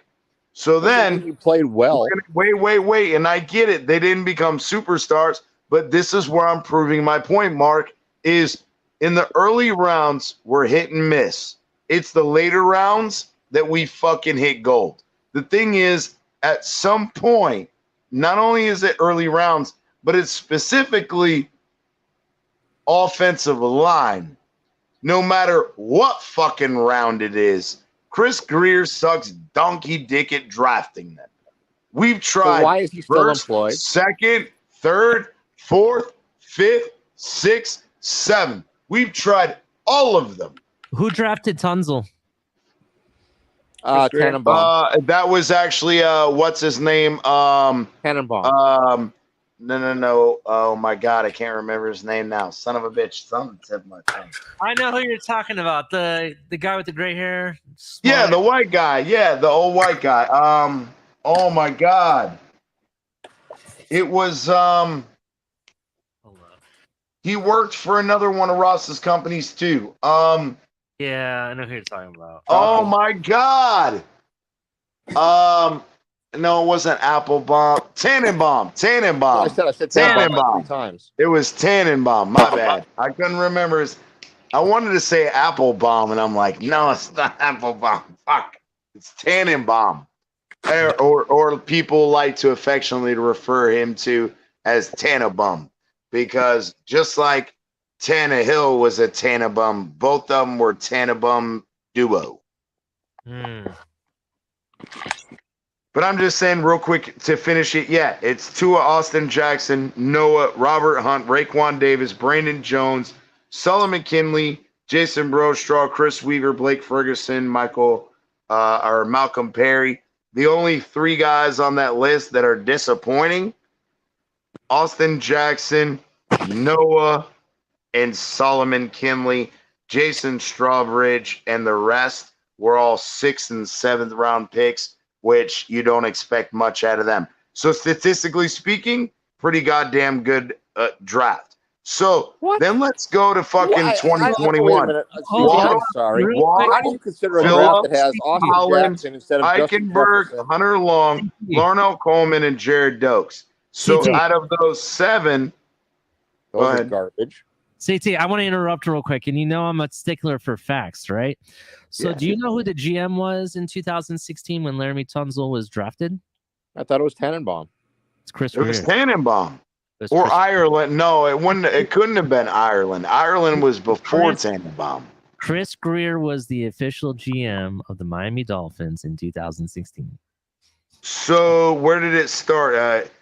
2015 was Tannenbaum's last year.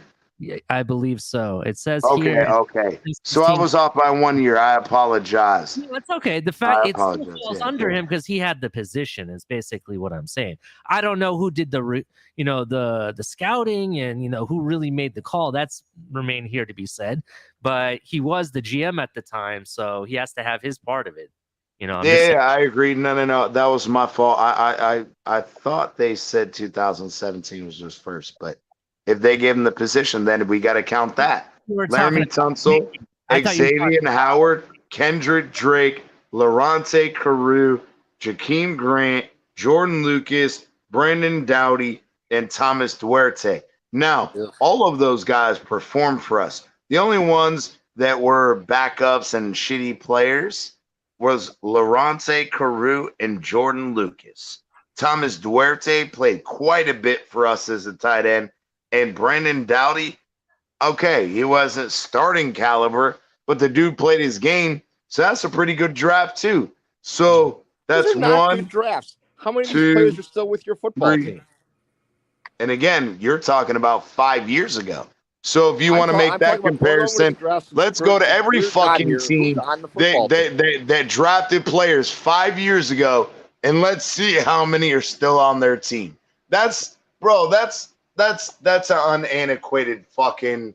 It's another Schrodinger's cat. You can't fucking say, oh, the Dolphins are the only ones that didn't sign guys that they drafted 5 years ago.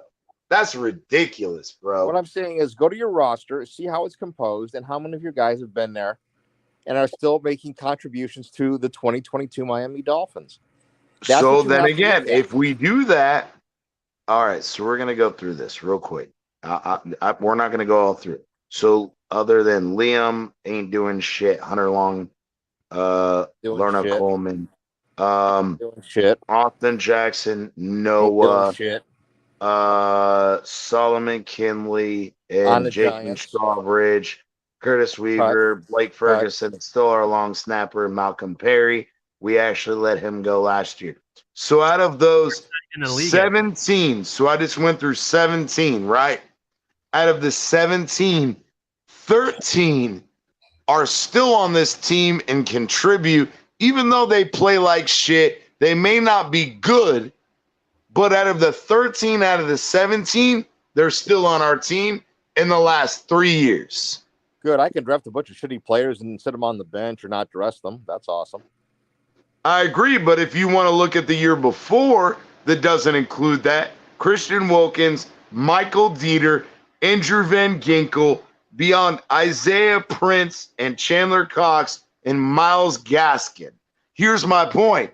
All of those guys except 2 out of the 7, including 2 of them. Just one game. Actually, wait, 1, 2, 3, 4. 4 of them were drafted after the 5th round or higher. And out of those 4, 3 of them are still on this we're on this roster and contributed because I think that they're holding out Gaskins, which I don't agree with. But you have to, you can't argue with the facts. This is the numbers, bro. This is the numbers. Again, he makes more good picks than bad. The problem is when he makes bad picks, they're fucking terrible. That's the issue. He makes good picks throughout the draft. It's the spotty ones where he fucking misses on. And when he misses on them, we all give him shit for missing on them. See, it's not only that, it's the fact that it's roster mismanagement. You spend $6 million for the next 2 years for Edmonds when Gaskin's a better player. you've spent money. You've wasted money on what looks like tight ends, because Smythe is the only tight end that you really have, and Gesicki's gone at the end of the season. So you've gotten one tight end out of everything that you've drafted. Hunter Long's been trashed ever since he came in the league. What was it? Ethan Carter. He's been on IR. He's been on concussion protocol forever. And you start looking at this roster, and who would you rather have? Would you rather have Jerome Baker or Matt Milano? This is stuff that you're not looking at. Milano you're all looking at day. that you should have had, and you didn't take them, and they were there to be had. Yeah, but would you rather have Gabriel Davis or Solomon Kinley? Would you rather have Justin Jefferson or Austin Jackson? You can't say that you're not talking with 2020 hindsight projection. That's the whole issue. What I had looked at. I looked at like, for example, I looked at Teron Johnson. I wanted him. I wanted Milano. Tanner Vallejo was a waste, admittedly. Cody Ford, they ended up getting 2 draft choices back for him, even though he was, flat out trash. And he's starting in Arizona right now. The guy they blew it on was the guy from Cleveland, the interior lineman Wyatt Teller. They blew it on that when they cut him early, and they fucked up. That was a bad move. But can we also not say that coaching-wise there's been bad moves? And where the roster composition is. From the start of training camp, I've been screaming about why was there no offensive line depth? Why was there no Riley Reef? Why was there no moves in the offensive line, knowing the shakiness of the situation? Armstead was only averaging 11.6 games per season through his career. You knew that Connor Williams, as though he might, as good as he is after the snap, he's not very good at the snap. The snaps are high. It's affecting the running game. They never brought in a center so they could move Jackson to guard, bench Eichenberg, who they never should have drafted, and given up a pick for and passed on Creed Humphrey. These are situations that are intolerable, and that's why if that was my general manager, he'd find his fucking ass hitting the fucking door. Bye. Can I end this bullshit real quick, and then I want somebody else to go because you and I, Mark, have been dominating. But I want to finish with Austin Jackson at guard. I'm sorry, we tried that, and it's the same exact thing, bro. We have a scheme that we are going to ask him to pull, him to be intellectually superior to defensive linemen. And we already know he has struggles with the mental aspect of the game. Mm-hmm. Eichenberg can't fucking pull to save his life. I'm sorry, but Austin Jackson won't either. He has all the physical traits. The problem is just like with the screens. He will physically be able to get there, but he's still looking around with looking for someone to block. The problem is you, and this is my professional opinion, there are fucking great tacticians of the game, and there are great physically gifted individuals in the game. And you can be on one extreme or the other. But the problem is the extremes aren't the ones playing in the NFL. It's the ones that can do both. Mm-hmm. And I'm sorry, but Austin Jackson is not the one. And neither is Liam Eichenberg, and neither is Greg Little. Period. End of story. Somebody else go. Because we've been dominating. Before I introduce, no, it's okay. Don't be worried, man. You guys had a good comment. It was really interesting information. So before I introduce Noah, who I believe is Green Rat, before I do that, I want to do the rundown real quick while we're at it here. So make sure you guys check us out on TMI Tuesdays, Tonk 7, usually at 9 p.m. This is going to be switching from what I heard till Thursdays, and then we're moving color commentary, which is the next Tuesdays. So we're going to be swapping that from what I understand. And then every Saturday, you can check me Late Night Exhale here on the Finn's Tailgate, and every other day of the week, you can check El Capitan and seeing who he's interviewing. We had a good interview with TD on Friday, so check out that video if you haven't already. Shout out to everybody that came. Make sure you hit like and subscribe. I got over 70 people watching. Run up the likes, people. Please run up the likes. It helps the channel out. We also accept super chats. If you want to donate in other ways, we also accept Cash App and Venmo. We really appreciate it. Everything you guys can do definitely helps. Shout out to our sponsors. Thank you to Backroom Collections. If you guys want to save 10% off of your Backroom Collection order, use hashtag TFTG at checkout. And then you got Fanatics, where you can get all of your officially licensed fan gear. Check it out. Really appreciate it. You make sure you use the links below for both Fanatics and Backroom Collections. And then you can also use the links below to check out our merchandise. We got a lot of cool merch, a lot of new stuff, all different colors they come in. So check that out. We got yoga pants, flip-flops, tank tops, hats, of course. And the flag, I got some news for the flag, which I'll talk about right now while we're here. So we are going to be having a giveaway for the next show, next Saturday. What we're going to be doing, you have to do 2 things. You have to follow me and Color on Twitter, and you have to also make sure you follow the Fins Tailgate on Twitter as well. Their page on there. The Fins Tailgate. As long as you do all 3, which we'll be checking and verifying, you're going to be added to a list, and then we're going to pick a random person out of the however many people are added to that list. And also, if you want to have your name added multiple times, please donate to the channel as well. So for donating, which I will come up with an exact amount, and I'll have that announced here, you'll get additional add-ins to be part of that giveaway. All right, so you have more chances essentially. So we'll definitely give out all the full details, but we're going to be giving away official Fins Tailgate flag, which I'm going to be getting and ordering for somebody, some lucky winner. So rock and roll. Also, shout out to our members. You can see their names scrolling off on the bottom.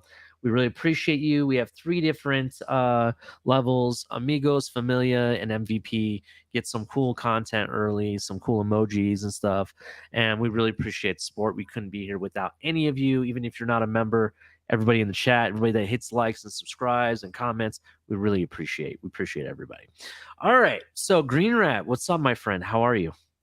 Hey, how's it going, guys? I don't know. I might have missed some of it, but the whole Connor Williams at center and stuff. People saying he's struggling, with the snaps and stuff, and I agree. And but otherwise blocking really well. Well, I don't really kind of see it that way. I see him snapping the ball and worrying more about Robert Hunt's side than the Liam's side, and he almost back to him. No. Yeah. I want to bring up about Liam Eichenberg. Green, orange, purple, yellow, polka dotted. Rat. CT walk the plane. Stop it. Noah's Ark. Stop it. Go look at fucking Liam Eichenberg's tape. We will break it down on Batman's. We'll go backstage. No, CT, you didn't listen to what I said. Quiet for a second, CT. Quiet. Hold on. I didn't say anything good about Liam. What I said was about Connor. So throw Liam out. What I said was Connor has a bad habit of worrying about his right side, probably because he used to play guard. Mm-hmm. And you want to keep the center, the center and the 2 guards for a shorter quarterback. You want to keep him clean in there. There's a very specific reason for that, by the way. I'm telling you right now, Connor Williams is not worried about guard in Dallas, and he leaned to the right because Green Rat. Listen, Connor Williams is not worried about Robert Hunt. Robert Hunt is one of the fucking highest rated fucking right guards in the league. He is not worried about Robert Hunt. Robert Hunt is the only consistent offensive lineman. You just never shut up, do you? You got to stop. I was trying to hear Mark. A few words is plenty enough to get a point across. Okay. But what I was trying to say, Mark, shut up. Jesus Christ, you never shut up either. Come on, guys, get along here. Let's one at a time. What I am saying is, if you were on the line and you had Robert Hunt to your right and you had Liam to your left, who do you think you need to help more? Liam? Can we not all agree? Yeah, go ahead. Well, okay. I was going to explain to you. But he doesn't do that. He looks more to Robert Hunt's side, and then they stunt on Liam's side, and Connor has his back to him, and this happens in multiple times There's a during reason why games. this is happening, guys. Yeah, but It's see, because this in is where you're Dallas you missing play from Green Rat. CT, It's please. not about Connor Williams to hold on. left or right. Yeah, hold No, on. the stunts involve the tackle and the guard and their communication. I The understand that. communication But do issues we not are not. agree? I understand what you're Do trying you to not say. agree that Liam is so bad, you know he's going to miss that stunt? So Can we hear Yes, Mark instead of too? worrying about Robert's side at all, I would keep my eye over towards Liam at all Yeah, times. agreed. Because, bro, That's all the I'm thing saying. is, I said this. Yeah, no, we agree on that. And I've said it. The problem is this goes back for 3 fucking years. This is not a Liam Eichenberg, Greg Shell, or Adam, whatever his fucking first name is. It doesn't matter. This Shell guy and Liam are not communicating. And this is where, again, it's not just them. It goes back 3 fucking years. We have been beaten by inside stunts so And many fucking times. It's absolutely fucking atrocious. don't disagree. Whether Austin Jackson was guard, whether Okay, fucking we got Dieter it. was We got guard, it. You don't have all to of them. saying it over and over. Hold on. I get it. All right, let's let Mark get his input. He was trying to explain something. Go ahead, Mark. Yeah, I'm trying to explain what happened with McDavid or with Connor Williams. Connor Williams was in Dallas as a left guard and leans to the right primarily because they had a new center in Dallas, and he was inexperienced. And I think it was a Tyler Biadasz from Wisconsin because their long-term center Travis Frederick retired because of that illness. So he's been leaning to the right, and he's been prone to lean to the right. So right now it's instinct, and it's something that I hope you can coach out of him. But yes, he's been leaning to the right. I totally agree. But I think And that's the way he had to exactly play what in I was Dallas. trying to get to. But CT, you kept cutting me off, man. That's where I was agree going with it. No, I know where you were This going. has nothing to do with Liam. I'm just saying Connor isn't producing as well as we think he is. His stats, which I think are crap for everybody. He has that habit of he doesn't worry about to his left as much. And I think, like just Mark said, which I hate to agree with him, is that it's from him being a guard all this time. No, and I don't disagree with. I understand your point, but where I differ in opinion is at this moment, as a professional athlete, you know that your right guard is set. Yes. You have to have no. Please give me 5 seconds. You have to understand the veteran presence is. I know where my help is needed. That's the issue. Just like, Austin Jackson. If he was playing there too, he should know he's got to fucking help that way. And it's the same issue with Austin Jackson. If you cannot get it mentally, and if Connor Williams is struggling mentally, then put him back at left guard and start Dieter at center. This is rocket science. Hey, you gotta fucking calm down, dude. No, that's more of what I'm saying. I've been saying this for fucking months. If Connor Williams is better at left guard, then why start him at center? Even if Dieter gives us slightly below average at center. Teron Armstead gives us you an can say it A. a million times. This is what makes listening to this channel so difficult at times. We just keep going at the same points all the time. All I was saying is, I don't fucking blame any of that. It's players make the plays. They're on the field. You can coach them up as much as you can, and the players have to make plays. Either your coaching is poor or the players are poor. Can I Which one is it? It could be a combination of both, unfortunately. But here's the other part of it, though. So let's bring up Noah for a moment. I see you have Noah listed there as your Hey, fuck you, Mark. Jesus Christ, I get tired of it. What? No, do I I believe didn't bring up Noah. Noah's going to be great? No. What? Who Is he kind of the Rudy for the team for me? Sure. I hope the kid gets a chance and does good.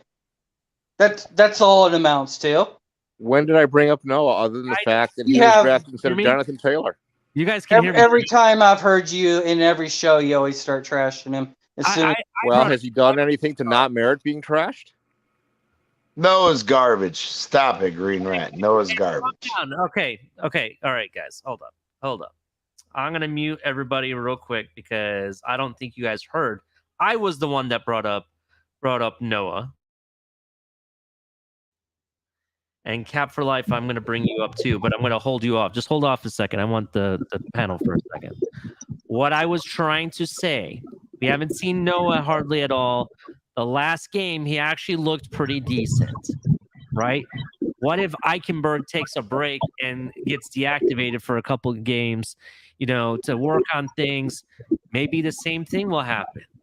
Maybe he needs to be pulled back for a little bit, to get his his technique and everything, whatever he needs to work on to get better. What do you guys think? I mean, it worked with Noah. Noah actually looked really good against. Yeah, can I please? I get. Noah's played 7 games. I am so sick of hearing this stupid ass argument. Not on defense. No, can I please? Yes, on defense. Bullshit, CT. Go pull it up on Roto, I did whatever. pull it up, bro. That's the problem. I pulled it up the other night on Batman's show. Go look no, at you it. did not. I did Defensively too. versus kick return is different. You want me to post it? Played out his defensive snaps on special teams are separate than his snaps on defense. I understand that. He's only played defense on 12 of, or I can't remember exactly what the number is. 27 fucking games. He has only been defensive snaps. CT. Let me tell you something, okay? Teams. Calm down. Let me explain something. Bro, I went over this shit on Batman's. Go rewatch I was there. Bro, it's not worth the time. I was there, CT. How much money do you want to put on this? $100 bill? I shared. I sent have this it shit too. to Batman, and he pulled it up on his screen. I have it. Pulled it up on I got his it on screen. Sure is a ding dang of a hold down. This is a hoot nanny. Hold down. Hoot nanny. Hold down. Hoot nanny. Hold down. Hoot nanny.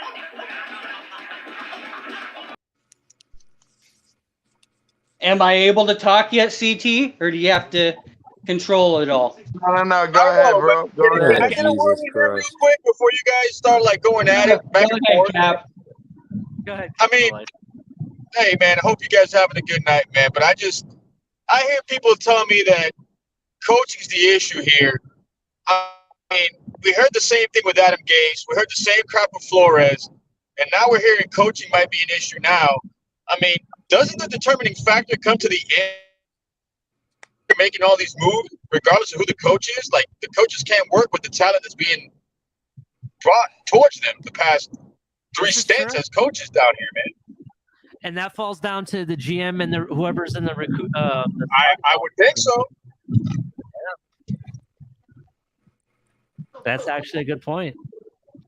We can blame. Yeah, as much as we go at it with Mark, Ali, like Mark is not too far off, man. Like, at the end of the day, like, all these coaches are getting the same talent from Greer, and if you can't coach them up, this might be another Jonathan Martin situation. You know what I mean? Like, a lot of these guys might not pan out, and I don't know, man. I hope I'm wrong, but you can't keep blaming the O-line and blaming the coaches forever, man. It might be personnel issues.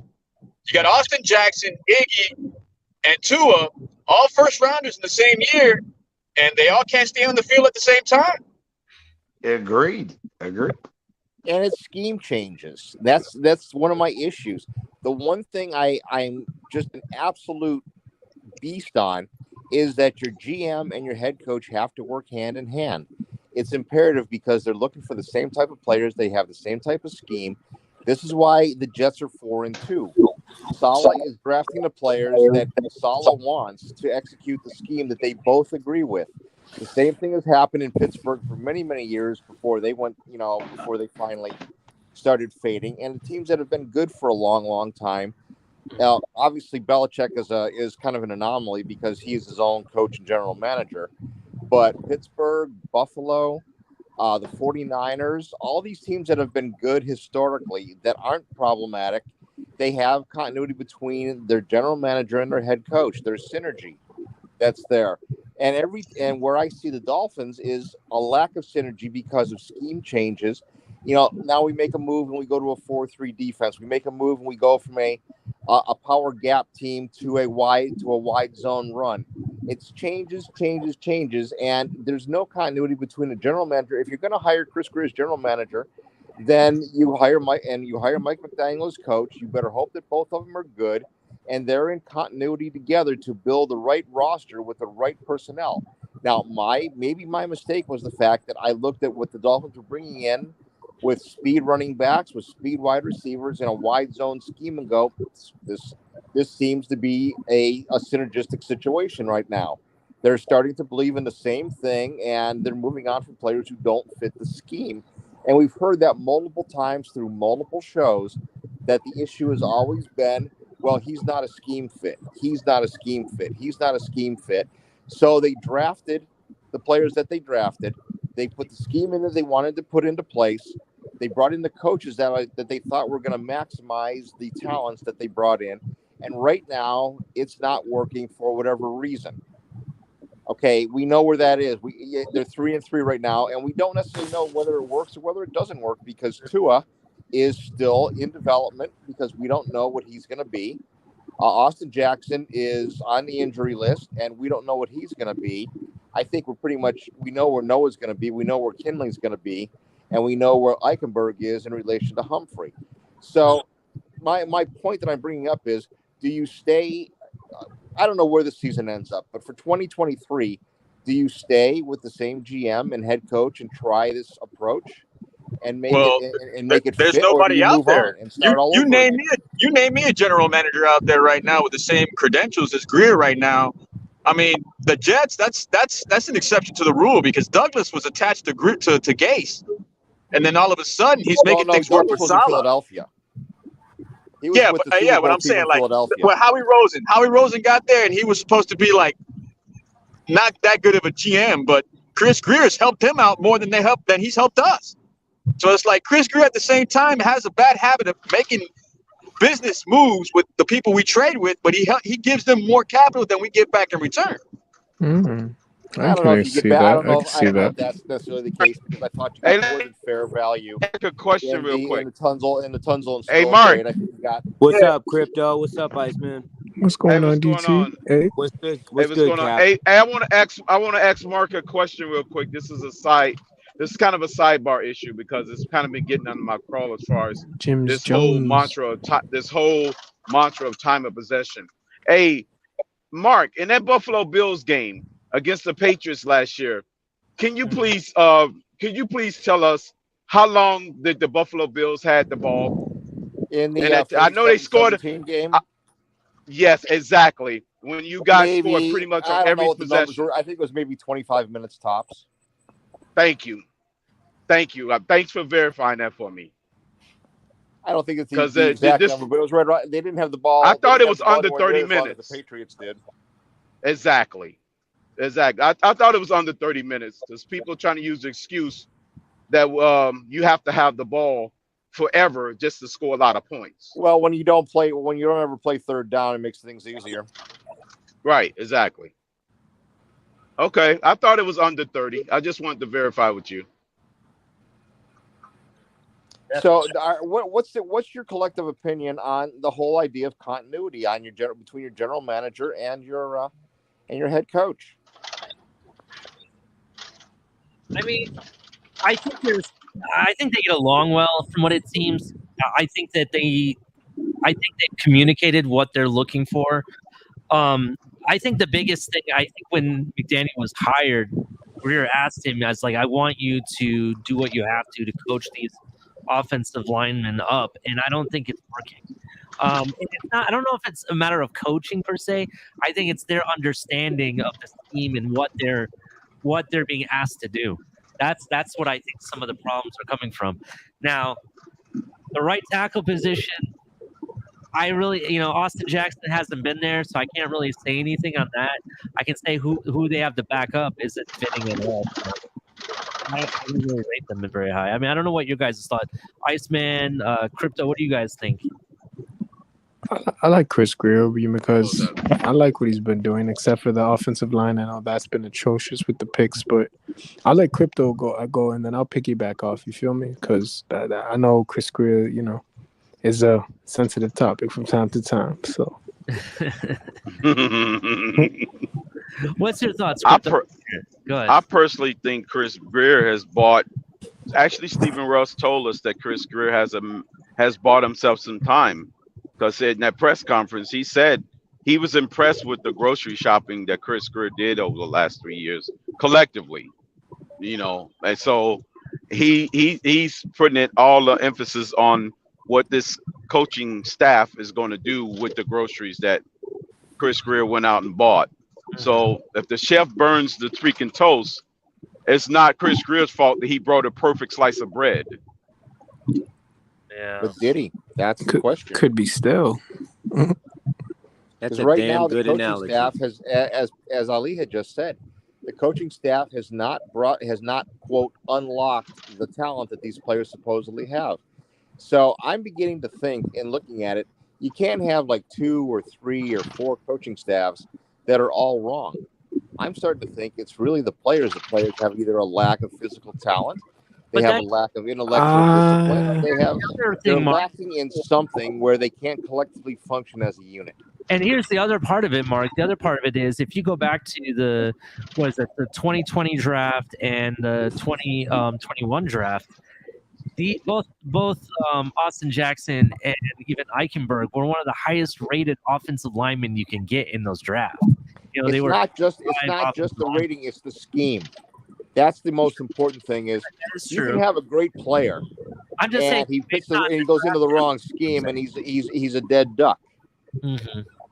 So for Flores' scheme, he was okay. He didn't get that much complaints. But for this zone blocking scheme, his body doesn't want to move, so he's not fit for this scheme. Right, and that's one of the reasons why Kinley's on the Giants practice squad, because he wasn't a fit, because he's a straight zone power blocker, and McDaniel wants everybody on a zone run, a wide zone scheme. That's why Jackson should be a better that's player. because Solomon Kinley is a one-on-one, man-to-man blocking scheme. Mm-hmm. Right, he's a pass pro, a pin and pull. Yeah. I mean, McDaniel did say in one of his press conferences earlier on in the offseason, said that, I think it was in the beginning of preseason, that they asked their offensive linemen to do a lot of different things that normal schemes don't necessarily ask. What they ask of them, it's a lot different than what people expect. So that might be part of it. They may not have the understanding of the scheme fully. Yeah, well, I know Ball Game said that it's going to take at least 5 to 6 weeks for the offensive line to settle out. Now it's worse because of the injury factor. Yeah. So it's just more. The problem is to me, it's an expectation issue. The Dolphins, as composed, were not a 2022 Super Bowl contender. They were not. They're not Actually, in Ball Kansas Game, I City's think, level. said 10 They're not in weeks. Buffalo's level. They're not even. They're really not all that close. Hey, slow down there. Wow. We were on your level. We were on your level week 3. Yeah, week 3. We were on your level week 3. Calm down there, buddy. You weren't on It's a long season. I want to say this. Buffalo ragdolled you up and down the field for 40 minutes. I gotta say this. And we're Jesus 6 Christ. starters out. Slow down there, buddy. Who got the W? No. You tripping, bro. Who won? Who was begging for because we lost IVs? 3 straight doesn't mean we're Yeah, we weren't begging for IVs. Your bench is 30 degrees Begging for higher. we have IVs. 2. That's a good point there, Cap. The IVs was Mark, you be doing good, and then you definitely lose available. shit like that. Yeah, we were the third in the division. Well, I'm going to ask you a simple question. Marks. It's one simple question to ask. Whose 53 do you want? The Bills 53, Kansas City's 53, or Miami's 53?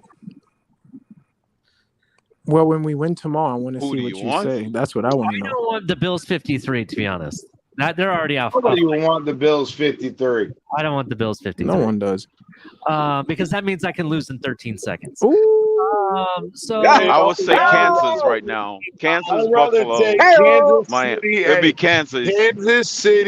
Kansas City, As of now. Miami, and then the Bills. That's the what I Bills would ride on the heels of Josh Allen, and you guys still don't know what the fuck it Bills feels like at to the hold a bottom Lombardi. So as you can hold that. always. Damn, the NFC's that bad? Nobody wants nobody from the NFC. I want to see No, all those we haters The don't. go NFC's for not it. bad. Cap. all day You long. know that, No, Cap. who's any Bro, good? I'll stop tell you, it. Philadelphia. Who's any good in the NFC? They all are lower caliber teams. Yeah, Philly. Yeah, I would love Philly to play some games in the goddamn AFC and see how that bitch For feels. real. And I'd Yeah, like to see they them play already this did. early start that we had was one of the toughest in the NFL. So forget about They the play right in injuries. their own division. Yeah, just because we lost 3 straight, people are already counting us out. I'm saying to myself, when we beat the Steelers, then Detroit, and keep on moving, they're going to say, damn, we forgot about this team. 3-0 with Tua. Nah, Iceman, we keep winning, bro. They're Stop. still No, gonna that's talk 3-1. shit. They'll still find a narrative CT. even if we Facts, go on a DTA winning. facts. They're going to say, They will Tua still find a overthrew narrative Tyreek. even if Baseball, we go on a Crypto. winning streak. Stop it. This ain't baseball, Crypto. That's the way it's wins and losses are tally. If you give them they to need to be a reminded, quarterback, bro. it's tallied the same way. In baseball, Crypto. That's how No, it's in tallied football too. baseball. No, it's tallied in football the same way as well. Ali, do they forget though? Whatever Do you they say, forget? Crypto. Do they forget that we do actually have one of the still to this day we have one of the youngest rosters in the NFL, and we have some veteran leaders That that is can. true. We are one of the youngest It's insane. rosters in the NFL. And you know what I like about that though? Because last year that creeping Even of that more 7 so loss now game with the winning injuries. streak. Yeah, we had that 7-game losing streak last year. And these players are saying to themselves, since we lost 3 straight, they're saying, we're not going to get to this situation again. Come Sunday, that's when it's the times of the shifting of the guards change. And people are going to eat that humble pie, and they're going to say, damn, do you see the Dolphins? Do you see what they're doing again? We forgot. They were 3-0, and look at this. They won't. Let them know that. No, none of them would be. Let them None of know. them would be 11 saying straight. that shit out loud. Yeah. Let them know, 12 Iceman. straight. 11 straight, 12 baby. straight. Oh, yeah. None of them are going to be saying that out loud, bro. for Tua. None of them. 14-0 for Tua. And 0-3 for the next guy up. Ooh, and that's true. CT, really, bro? Really? Okay. All right. I'm going to call you Look, CT. I love the enthusiasm. Okay, I love the enthusiasm. First of all, I don't want to be the guy. Thing wrong. I don't want to be that guy. Here, yo, you know You are. I don't want to be that guy. I love the positivity. The positivity. I love it. I But hope we win, Cap for Life. I hope we win, dog. Because then I can But what if come we at you don't? and say, yo, Right we got now, it. we just need to be. Right now, we just need to be praying that Tua doesn't get hurt even fucking worse than that That's shit yeah. O-line that we have. Now, I know, but just think The about what I'm official saying. Like, record by the record books is wins and losses as starter. Yeah. As If you started a game and you played a full half, that loss go to you if the team. So doesn't you're win. telling me that you are Ali going to wants to give say something. Teddy Bridgewater the fucking loss when he played one fucking snap. You're going to tell me you're going to blame Teddy for that If loss? he I blame trailed, baseball. yes. Fucking When we was bullshit, trailing, bro. yes, the way it I goes. blame baseball. That's the way the He statistics didn't. go. No, So Chris, That's the way he it did goes. have a paper, he's right. fucking Ludicrous. concussion. That's He the did way it have a counts fucking for. concussion. They made What's that up, Ali? bullshit up because they were trying to cover their own goddamn asses. Teddy did not have a fucking concussion. But then you're going to turn around. Now, hey, I will tell you, Teddy played like shit too. He threw up interceptions like a motherfucker He took the in safety. key We was down situations. 2-0. He got taken out. But Guess it what? does We not lost the change game. the The loss fact is his. that Crypto, no, you cannot blame him for that loss when he played one. Did he come in and win the game? CT on paper, Crypto's right. I mean, on paper, it's the loss. That's the you gotta closer put that in rule, the column of the starter. Starting with closer. Huh? This is a bummer, man. That's a bummer. Ball. That's a bummer. If you want to say, let's make a standard matrix, then all right, I get you. So, bro, Teddy sucks. Teddy sucks donkey dick because, and so does Skyler, because both of them started games, get him. that came in, and they lost games that they started. And wait, other than Tua, quote unquote, 3-1, right? So he started that game. Tua's 3-1, and both of the other guys are 0-1. And we're gonna say that Tua's the issue. How can you put that all on one person when all week they plan for a certain guy to start, and one guy gets one play and he's out of the game, and the other guy gets thrown to the fire? Thank you, Ali. His own goes into the next game, throwing dimes left and right in the first quarter. Comes out with a finger injury, and the refs don't even let him get a first down when the last yellow flag was bullshit, bro. How can you say that they're donkey dick? You're donkey dick. No, that's why I'm agreeing. You're missing the point, Ali. I'm being sarcastic. I'm saying no. I was being sarcastic. I'm saying you cannot say that fucking Skyler and Teddy in those two games are liable for those losses. When again, Teddy played one play, liable and actually Skyler getting accounted for the Is this what we really doing now? No, Crypto, stop. A liability for the loss is too different. Bowling. Blaming him for the loss is different from actually how the loss is tallied. Line got him hurt. You arguing But apples we're and gonna oranges. blame it on Skyler, right? We're gonna blame It's not it a on blame. Skyler, right? It's the assignment of the loss as far as who win or Which lose. one is it, Crypto? So how does one earn No, donkey you're dick giving a status? false argument. That's a false equivalence. So you're gonna give it to assignment from how it's retaliated. Ali, damn. Just like saying that Tua, even though he was driving and we could have taken the lead, your false equivalency. Shoulda. No, again. It didn't take the lead. Coulda, Did he shoulda, or did he woulda. not have? In Skyler's situation, If it was the fifth, we would all be drunk. Could have. In Teddy's situation, if you want to bring out Schrodinger's cat, bring it out, but you got to apply it equally. You cannot say cat that or fucking Tua driving down the fucking field to take the lead. I don't give a shit what Crypto, what did you eat today, bro? Shoulda, woulda, coulda, right? Yeah, well, Teddy shoulda, woulda, coulda, and Skyler shoulda, coulda, woulda too. I'm not even talking about shoulda, woulda, couldas. I'm talking about the way You the just status. said the word. I'm talking about the shoulda, woulda, statistician. coulda, but you're not. Daddy, chill. Okay, Crypto. Daddy, chill. I love you, big dog. But Daddy, stop. Stop. The words that came out of your. Daddy, chill. You're trying to put words in my mouth. I said for the simple fact, he started the game. We were trailing. We lost the game. The loss is his. It's that fucking simple. On sheet of paper for sure, Crypto, but on the So field, again, damn. That's tough. Take two, because they came in either tied or trailing. And again, if we're going by MLB rules, I think you both. It's not MLB rules. It's NFL rules. Wins and losses, AAA that's accounted to baseball by athlete. a single starting quarterback. So again, that means that Tua is 3-1, and Teddy and Skyler are 0-1. Yes, and the losers. They make us losers, Yeah. and we winners with Tua. And Let's just they're be real. losers, and They're Tua's a 1-1. fucking Do we want to winner. beat around the bush, or do we just want to call it out as it is? I mean, come on. So you can't have it both ways, Crypto. That was my whole point. Is I don't No, blame. you tried to I don't gaslight blame and say the he was loss. undefeated. I don't blame the loss. I on was Teddy. making a correction on the undefeated accusation you made. I'm gonna do it. I was playing game. Listen. I've been trying to get this off, but CT's been going off the rails. CT and everybody, I think that as a fan base and as a team, more importantly, as a team, I think rather than focusing on what the goal was for this season or what's going on, I think we just need to take one game at a time. You know, focus on this game first. When we get done with this game, we focus on the next game. I don't want Ali. It's a 3-hour window for one game. Best out of one. It's not best out of 7. No. It's not the NBA. Let's just focus on this game and win this game, right? And then we'll move on to the next, right? everyone's jumping the rails, want to blame Tua. Some people want to blame Skyler and call them losers. Some people want to blame Teddy Bridgewater for sleeping on the sideline. I don't want to hear it. I mean, nothing Some people wrong. He blame wasn't sleeping on the sideline. I mean, if sideline. it's a That's a hot crazy day. narrative.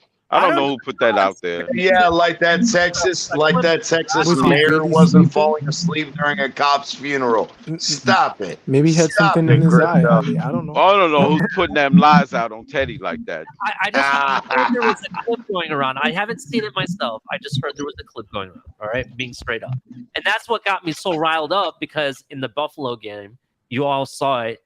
Teddy was like not with it. I don't know what was going on. It's like he didn't care or what in that one drive, right? So the next game he played much better. I'll give it to him. He showed up, but after that one drive, I was just so passionate about what the hell I saw. People said I heard he was sleeping on the sideline. I'm like, are you serious? Because if that's the case, get off my team, dude. I don't want you on my team if that's the case. Hey, Ali, you watching 72 undefeated comment on, I mean, the last question he had, I mean, it seems like a very, we don't make playoffs. Whose fault is that? The owner? We don't make coach? playoffs. It depends on how bad we do in the season. If and I'm just bullshitting and knock on wood, this doesn't happen. And we know this won't happen. But let's just say we're 7-10, right? I'm going to go with that's coaching, but at the same time, a little bit of Greer.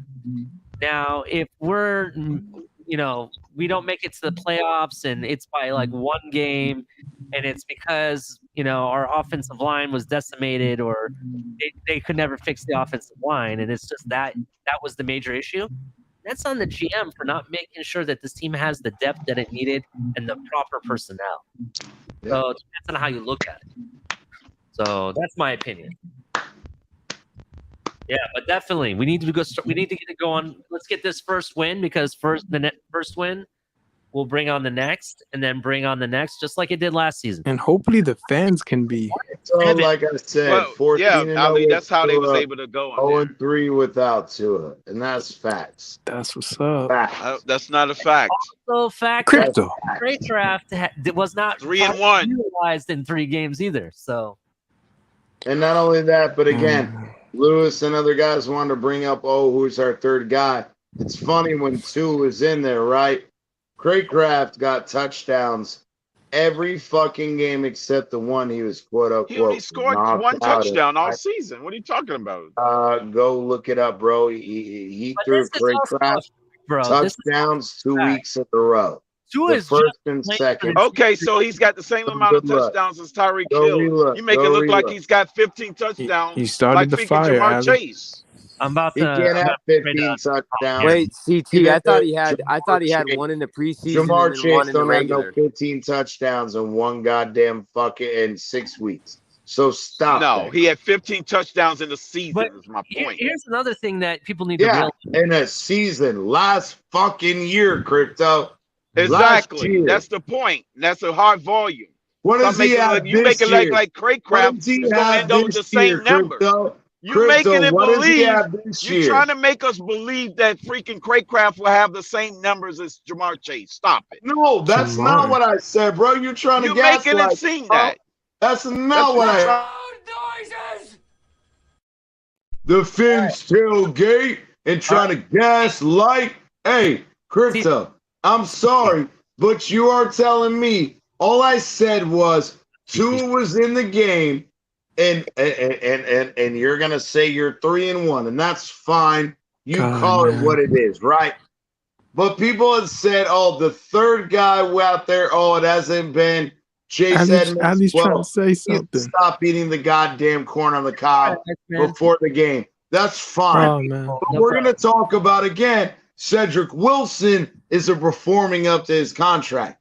But when Tua was in, we got Craycraft with 2 fucking touchdowns in a row, week by week. He was playing extremely well. Then Tua goes out. No, let me finish. And I'm sorry, but Skyler and Teddy were so goddamn glued on Tyreek Hill and So was fucking Tua. Jalen Waddle that they wouldn't I'd throw like to to differ. nobody else.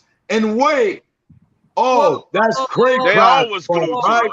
I'm gonna actually put a plug in your take right there, bro, because that's actually not factual right there. Yes, they were targeting Tyreek a lot. I agree. But Jalen Waddle went missing. I don't know what you're talking about. It was Tyreek and Sherfield that were getting a lot of the looks. Yeah, so the game that Sherfield is fucking number Skyler 3. came in and played an entire game. Fucking no. Oh, So man. when Teddy got knocked out and fucking snapped one, Skyler missed wide open Tyreek Hill at least 8 fucking times in that Which game. means he didn't get the ball then. So how was he just looking at him? Because he was looking at Tyreek Hill. He was playing You just said to he was wide Tyreek open, Hill. and then he would have threw it to him. Like Yes, Crypto but says, again, buckle up. no, I said both of them. Actually, Skyler focused on Tyreek Hill, and Teddy If he focused focused on on him and he fucking was wide Waddle. open, then why come he didn't get the ball if he was focused on him?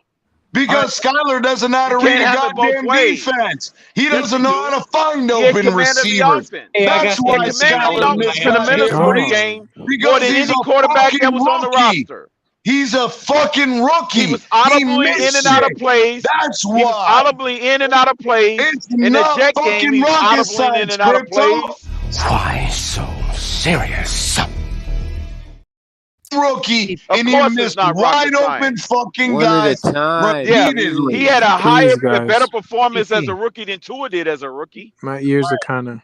CT. Yeah, it's funny because I pretty much remember CT, Ali trying to in say the something. times that he had started that Yeah, Ali's Arizona trying to game. talk, bro. Skyler never got benched as a Skyler rookie. and Did Tua get benched All as a right. rookie?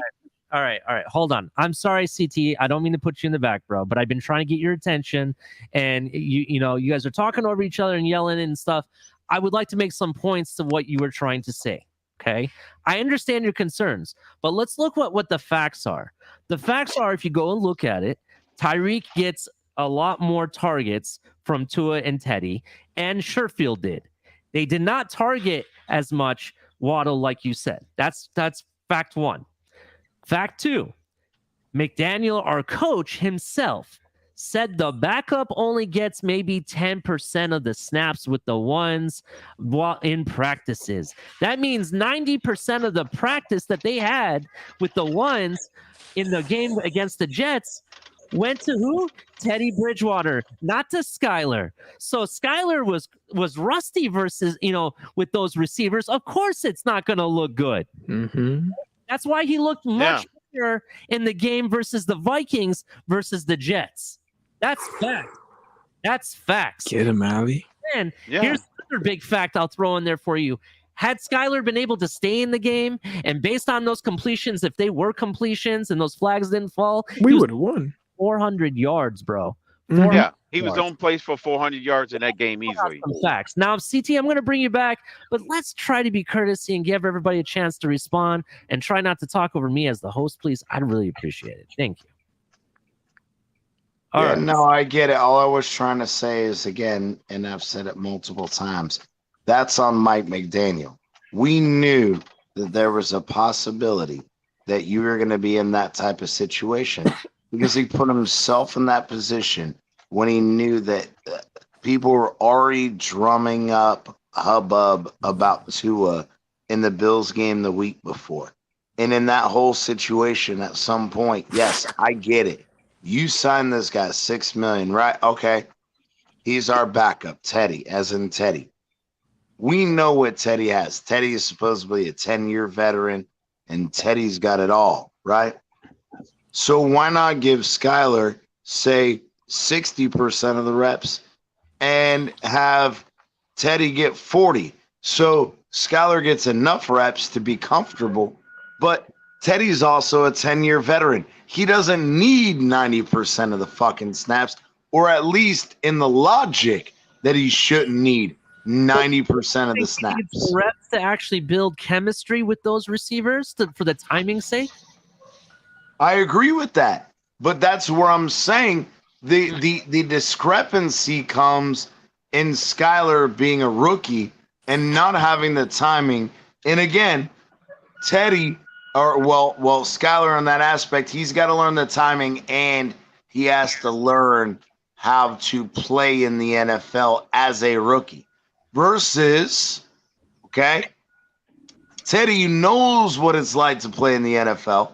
And yeah, 40% snaps, it's enough to get the timing down, but giving more reps to the guy who needs the more reps versus somebody we brought in and supposedly had all this fucking confidence in, and he still shit the bed. That's all I'm going to say. Mm-hmm. All right. I definitely understand your concern. What do you guys think about what CT said? Crypto or Cap for Life? Green Rat, what's up? I can go. Go ahead. As far as the whole Skylar thing, isn't the Skylar's offense from college anyhow? So isn't it just terminology? He doesn't know the offense. He knows the offense for the most part because he ran a very similar scheme. You're absolutely correct. Yeah, I don't think his issues were with the plays itself. I think it was chemistry with the receiver and the timing aspect. I would agree with that. I think that's part of it, but it's also, again, you are facing an NFL defense. You're not facing college defense anymore. These are professionals. That's a whole other ball game. The speed of the game, the intelligence of the individuals playing the game is a step above, and that's what I'm getting at. I think Skylar played well for a rookie. He made rookie mistakes, but the problem is don't put a loss on him. Don't put a loss on him because Mike McDaniel failed to prepare him. That's where I have the issue, is don't blame Skylar. It's fucking Mike McDaniel for not preparing him. The reps, CT. Whoever's going to start needs most of the reps during practice. That's facts. Yeah. Because he needs to get the timing down. We're not expecting to get injuries. But Skylar, I believe Skylar played way better the second game because he got that first game jitters out the first one. Agreed. I think that has more to do with it than the practice. But that's where I was disagreeing with Crypto's take, and I love you, Crypto. You know, and all I'm saying is I cannot blame. I am not arguing blame. I'm arguing statistician. Oh, man. Jesus Christ. Don't you understand? That's the way the statisticians tally wins and losses. Not whether or not who deserves the win or loss. It's the way the statisticians tally it. We understand that, Crypto. We know what it is by stats, but it's just like separation, for instance. You know, unless you know that the ball has to be thrown to the guy to actually calculate the separation. Hey, I got a stat for you. As of right now, as of today, we're 9th place in the AFC. We're not even sniffing the wild card, bro. Not even the 7th. Not even close. Not yet. Only 8 teams are over 500. A humble burger tomorrow night. That's it. We went from first to not sniffing playoffs. NFL ain't no joke. Imagine if Tua came out 3-0. If these backup quarterbacks won one fucking game out of the 3, that would have been great. Because then we'd be in a whole different fucking ballgame. For Teddy, all that money and all the bullshit we heard about Teddy and how great he was, and Skylar played well for who he is and where he was drafted. I love Skylar.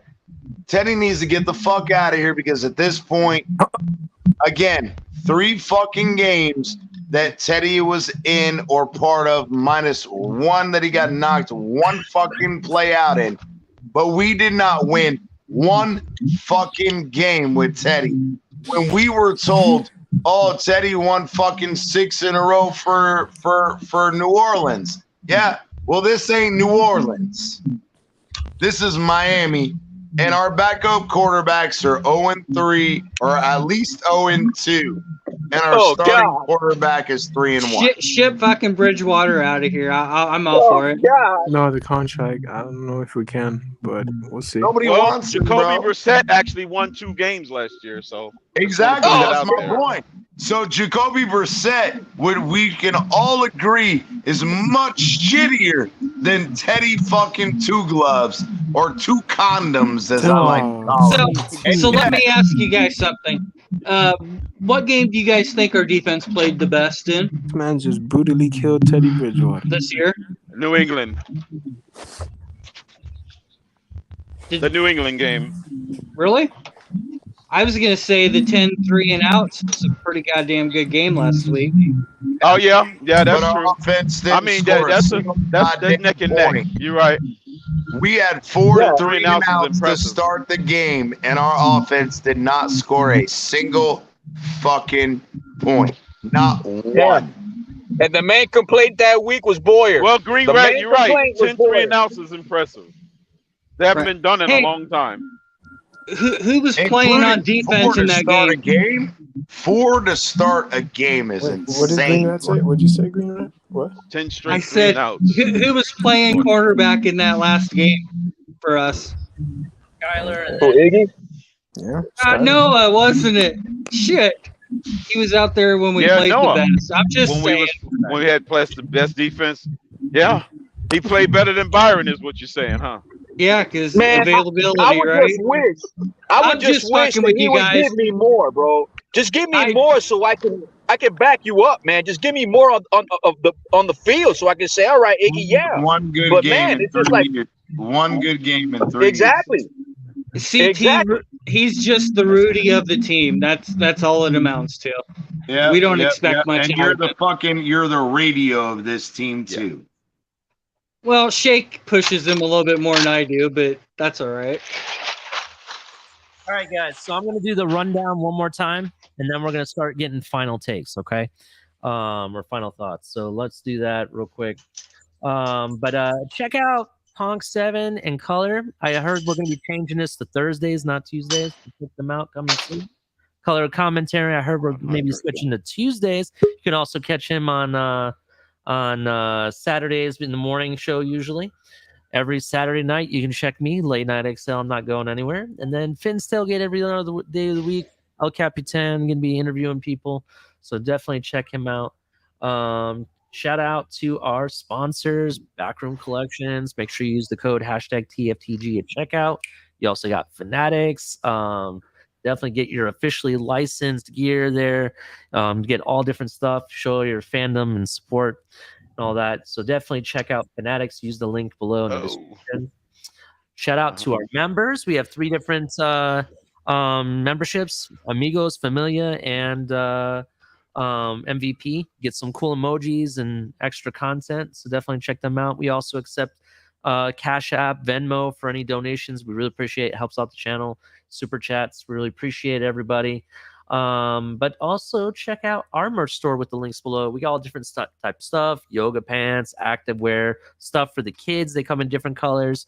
We have cups, all different colors and stuff. Definitely check that out. The mugs and tumblers and stuff. So definitely check that stuff out. I got a giveaway that I'm going to be announcing. We're going to start this on Saturday. So during the show, basically what we want to have done is you got to you have to like both, like and subscribe, of course. Go follow me and Color on Twitter, as well as the Finn's Tailgate on Twitter.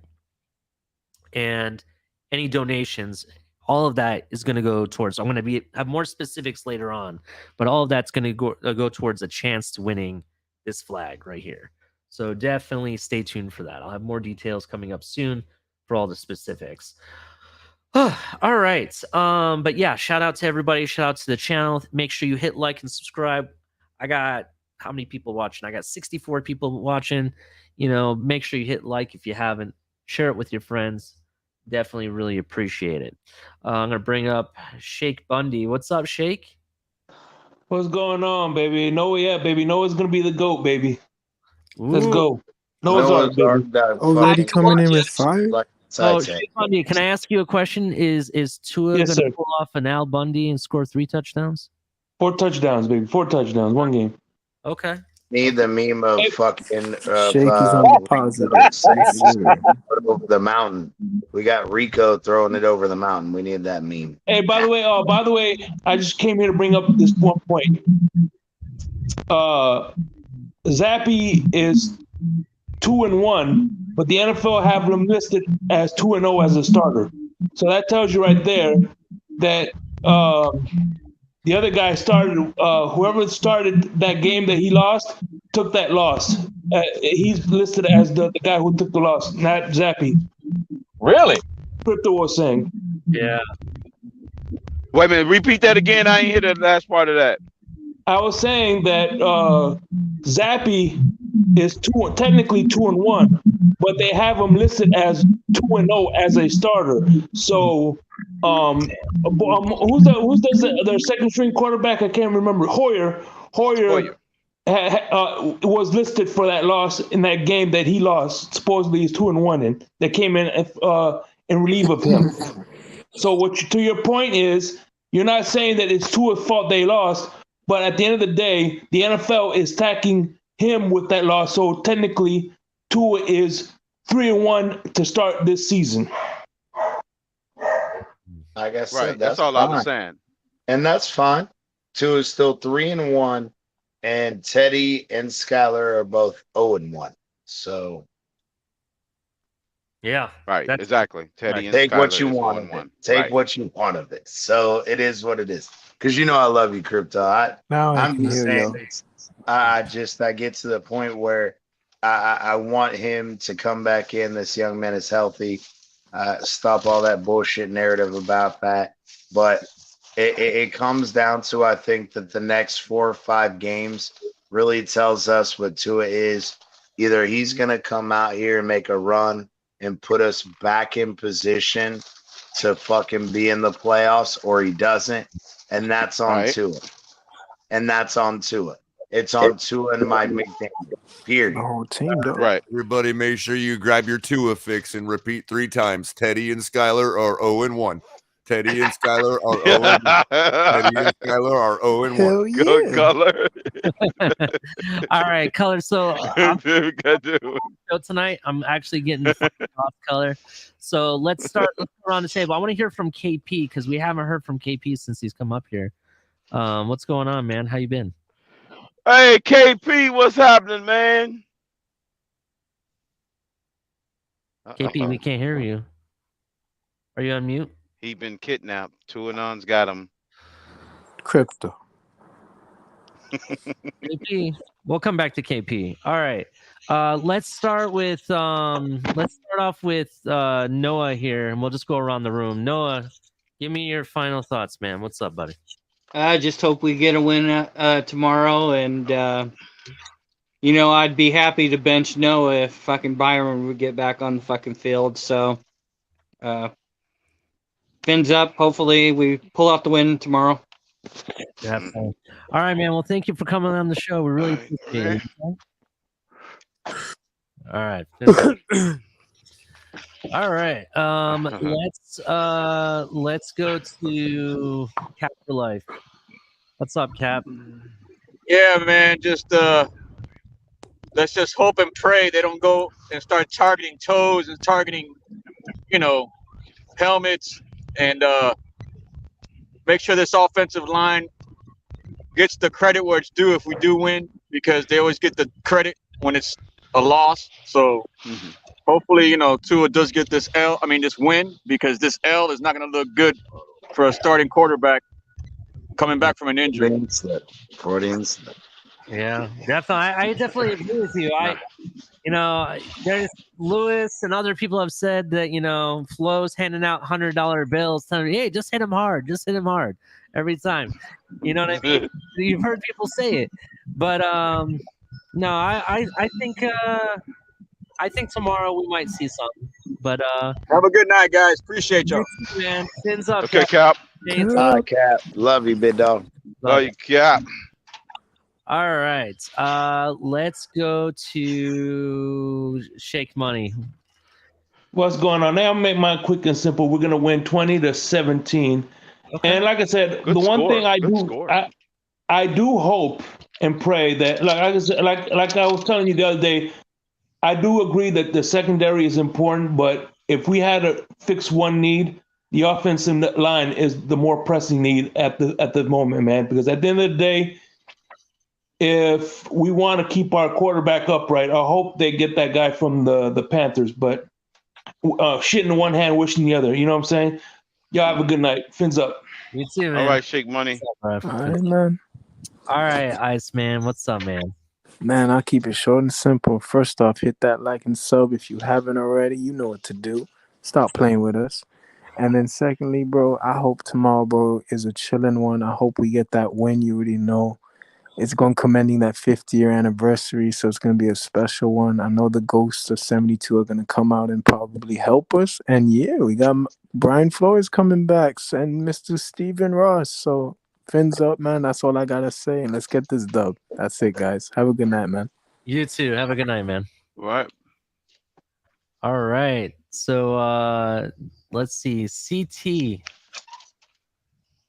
Yeah, man. Keeping it short, like I said, that I don't agree with Crypto's take. I don't think that we can blame the loss or either of the losses on Teddy or Skyler just because they got knocked out and they didn't finish the game. And yeah, I think that you have to take it overall. It's all about, again, sarcastically speaking, they're both 0-1. But you cannot sit here and say Teddy getting knocked out in one play and Skyler having to come in on 10% of practice plays. That's not fair to Skyler to fucking give him that L. That's not fair. And just the same way with Skyler coming in and balling the fuck out for what is it? An entire quarter, right? Maybe a little over before he got injured. And then Teddy comes in and Teddy loses us the game. That's not fair to blame that on Skyler either. And that's where Stop I don't. with the Teddy lost us the game nonsense, bro. Seriously, man. Oh my God. Right. I know. And that's why statisticians don't care. The quarterback that was playing, guy, bro. the quarterback that was playing isn't responsible. The guy that started wasn't responsible. Don't care about feelings. It's the guy that didn't even play. Statisticians He's the don't one assign blame. They assign You're right. who was You're in the right, game, who Colin. was started. You're right. All right. Well, I appreciate you coming out, CT. Did you have anything else for us? Nah, I couldn't even finish, but it's cool. Like I said, it fins up. I'm looking for a big win tomorrow. I want us to get us back on track and let's go in the right direction. So fins up. Love y'all. Like and subscribe. Share if you haven't.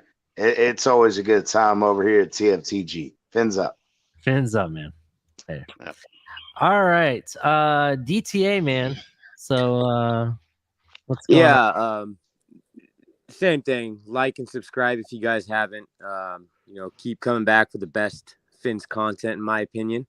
So I'm gonna stick with my 27-20. Go Dolphins. I think we win. I don't think personally. I don't think it's gonna be like, some big 30 or 40 ass beaten to the Steelers. I don't think it's gonna turn out that way, but that's my opinion. Two things. I would like to see us get some help in the cornerback department, but I think that the O-line's more pressing, right? I think that's something that we can't ignore. Greer can't ignore, and I would like to see something done before the trade deadline. I don't know if that's gonna happen, but again, I think that how do you look at a 3-loss streak in all 3 games in which quarterbacks were injured and not take it serious? So to me, that goes to the longevity of this team and how long we're going to be able to keep Tua or whoever's behind the line, keep them in there and be consistent. And, I want a consistent team. I think we need to really tighten the ship up and clean up the penalties. And I'd like to see a lead going into the half. I'll leave it at that. I think if we go into the half with a lead, I think we'll be all right. Mm-hmm. Definitely agree, man. I definitely agree. Well, I appreciate you coming out, man. It was really great to have you, and we'll talk soon. All right. Yes, sir. Appreciate you guys. Ends up, man. Ends up. Definitely. CT, not CT. Oh my God, I'm sorry, Crypto. I didn't mean to disrespect you. It's a long night. Sorry. All right, It's all right, Ali. tell me your thoughts, man. What do you think? I'm gonna say this once and all for all about wins and losses. Statisticians don't care about feelings. 2 + 2 = 4, regardless if chemistry is the subject, physics is the subject, or nuclear engineering, or just simple math is the subject. 2 + 2 will always equal 4. Statisticians don't care about whether you feel it should equal 4, given the subject matter. It's still going to equal 4. That's the way the numbers are tallied. 2 is 3 and 1. Get over it. Definitely. I understand. Well, thank you for that explanation. Do you have any final takes about the game tomorrow? Yeah. Now that I got got off my chest. 2 is 4 and 1. Just hope that the man goes 4 and 1. That's all. I hear you. That's all. No, because the problem is they just want to continue to perpetuate the whole narrative that he's a perfect quarterback. Mm-hmm. Because and we're not a perfect team without him. Mm-hmm. That's the narrative they're trying to perpetuate by constantly pounding the table that he's undefeated when he's not playing. It's record as a starting quarterback. Keyword starting quarterback. He played a full half in the Cincinnati game that he played. It's not hard to figure out. Mm. Yeah, I definitely understand. Well, I really appreciate Crypto, and definitely stay in the back if you want. And thank you very much. Okay. Yep. Ends up, man. Color, the man of the hour. What's up, man? I also want to clarify that Crypto was not blaming Tua. He was just arguing the point that the NFL considers him 3 and 1. Yeah. Jeez, man. I don't know how many times they got a straw man the guy. You know? Color, I was saying that I meant to say that, you showed up like a celebrity fashionably late. You know what I'm saying? I know, man. It's like, I'm sorry, bro. I freaking don't know what happened, man. It just, It's all good, bro. You Saturdays get me like that. Remember how I said I had like really bad headache the other day? I think that just rolled over to you somehow. Well, it pretty much is similar. I mean, it's, and like the last thing I actually remember was hanging up the phone with you, believe it or not. But shit. I mean, to be honest, right? I mean, look, CT's right. Skylar and Teddy are both 0 and 1 too, and it's a shame. But you know what the difference is? Nobody's up here going, "Oh, please let's petition the NFL to change the record." Nobody's crying for Skylar and Teddy. We accept it. Yeah. Because it is what it is. Yeah, we lose. You win, you win. You lose, you lose. That's how it is. Man. Look, tomorrow night, there is no reason. Look, it's the Pittsburgh Steelers. Look at what we got in front of us. They score 16 points a game. Don't matter what quarterback they got in. They give up 25 a game. I think DTA is kind of like he's going with the Vegas, but DT, if you bump your score up to 28-20, you'll also hit the 7.5 spread, as well as the over if you want to do both. But I can respect that 27-20. That was like my original thought. But every time I tally it up, I think, well, okay, yeah, I just can't get away from a 31-15, 38-17, 35-17. I just can't get away from that. There's no reason we shouldn't be able to put up those numbers. We should be able to beat this team with last year's team. Yeah, I actually agree with that. That's a good point. And look, no excuses. The excuses are done. If we can't put up good numbers on this team, hey, if we barely win, then oh well, I'll take it. But there ain't no reason why we should even be thinking about this. Like, Seriously. And if we lose, then look, man, it's just like seriously, mail it in because it's. Yeah. I mean, if you can't, we'll be 0-4 at that point in our last 4 games. Yeah. And I don't see it. I don't see the trend changing at that point. Yeah, I completely understand. I don't see that, see it changing either. I really think, like, we've talked about yesterday's show and, all week. I think their linebackers are atrocious. I think the middle is going to be wide open for Tua to eat, in the receivers to eat. Flores is Flores, but the players still have to have the ability. Yeah. That's what we're facing right now. It's like our offensive line. Oh, yeah, we got the scheme and all, but the players still have to have the ability. I've heard people try to tell me that, well, Pittsburgh's, undrafted rookies or people you never heard of, got all up in Brady's business. Well, the truth is Tampa's offensive line at this state is worse than ours. Yeah. That's the truth behind it. And to be honest with you, I went back and watched the game yesterday morning. To be honest with you, I would take Tua's Tennessee arm over Brady in that game. Wow. Okay. I mean, it was bad, bro. It was like he couldn't even get the ball out, man. Like, seriously, Brady, hang him up, man. Yeah, that's don't go out looking like that, bro. People will always remember how you went out, bro. Just remember that. Don't matter how many rings you got on the finger. Nobody gets to see those rings. Oh, and by the way, I ain't gonna let Mark come up here and basically take credit for everything that was said that we've said here at the Fins tailgate all off season about our offensive line and people needing to pump the brakes, that they're only bringing in coaching and they're not going to do something. Bro, no. We know you watch the show. We love you watching the show. And everybody knows you watch the show, and everybody knows that we've been saying that all off season. So stop trying to take credit for that, man. And number 3, I am going to do the same thing I did last week, and it seemed to work a little bit. I didn't get the pick 6. I didn't get it. But dang, did Noah show up or what, man? So I'm picking Noah for a pick 6 again this Sunday night against the Steelers. Bold call by color. He's going to shock the world. And if he doesn't shock the world, he's at least going to play good. So I do predict there will be a pick 6 in this game. That I do predict that. If anything, I do predict Xavier Howard to have an interception this game. That's a prediction I'm giving. Right. Well, maybe we'll get a nice little volleyball game going on down the field between X, Holland, and Noah.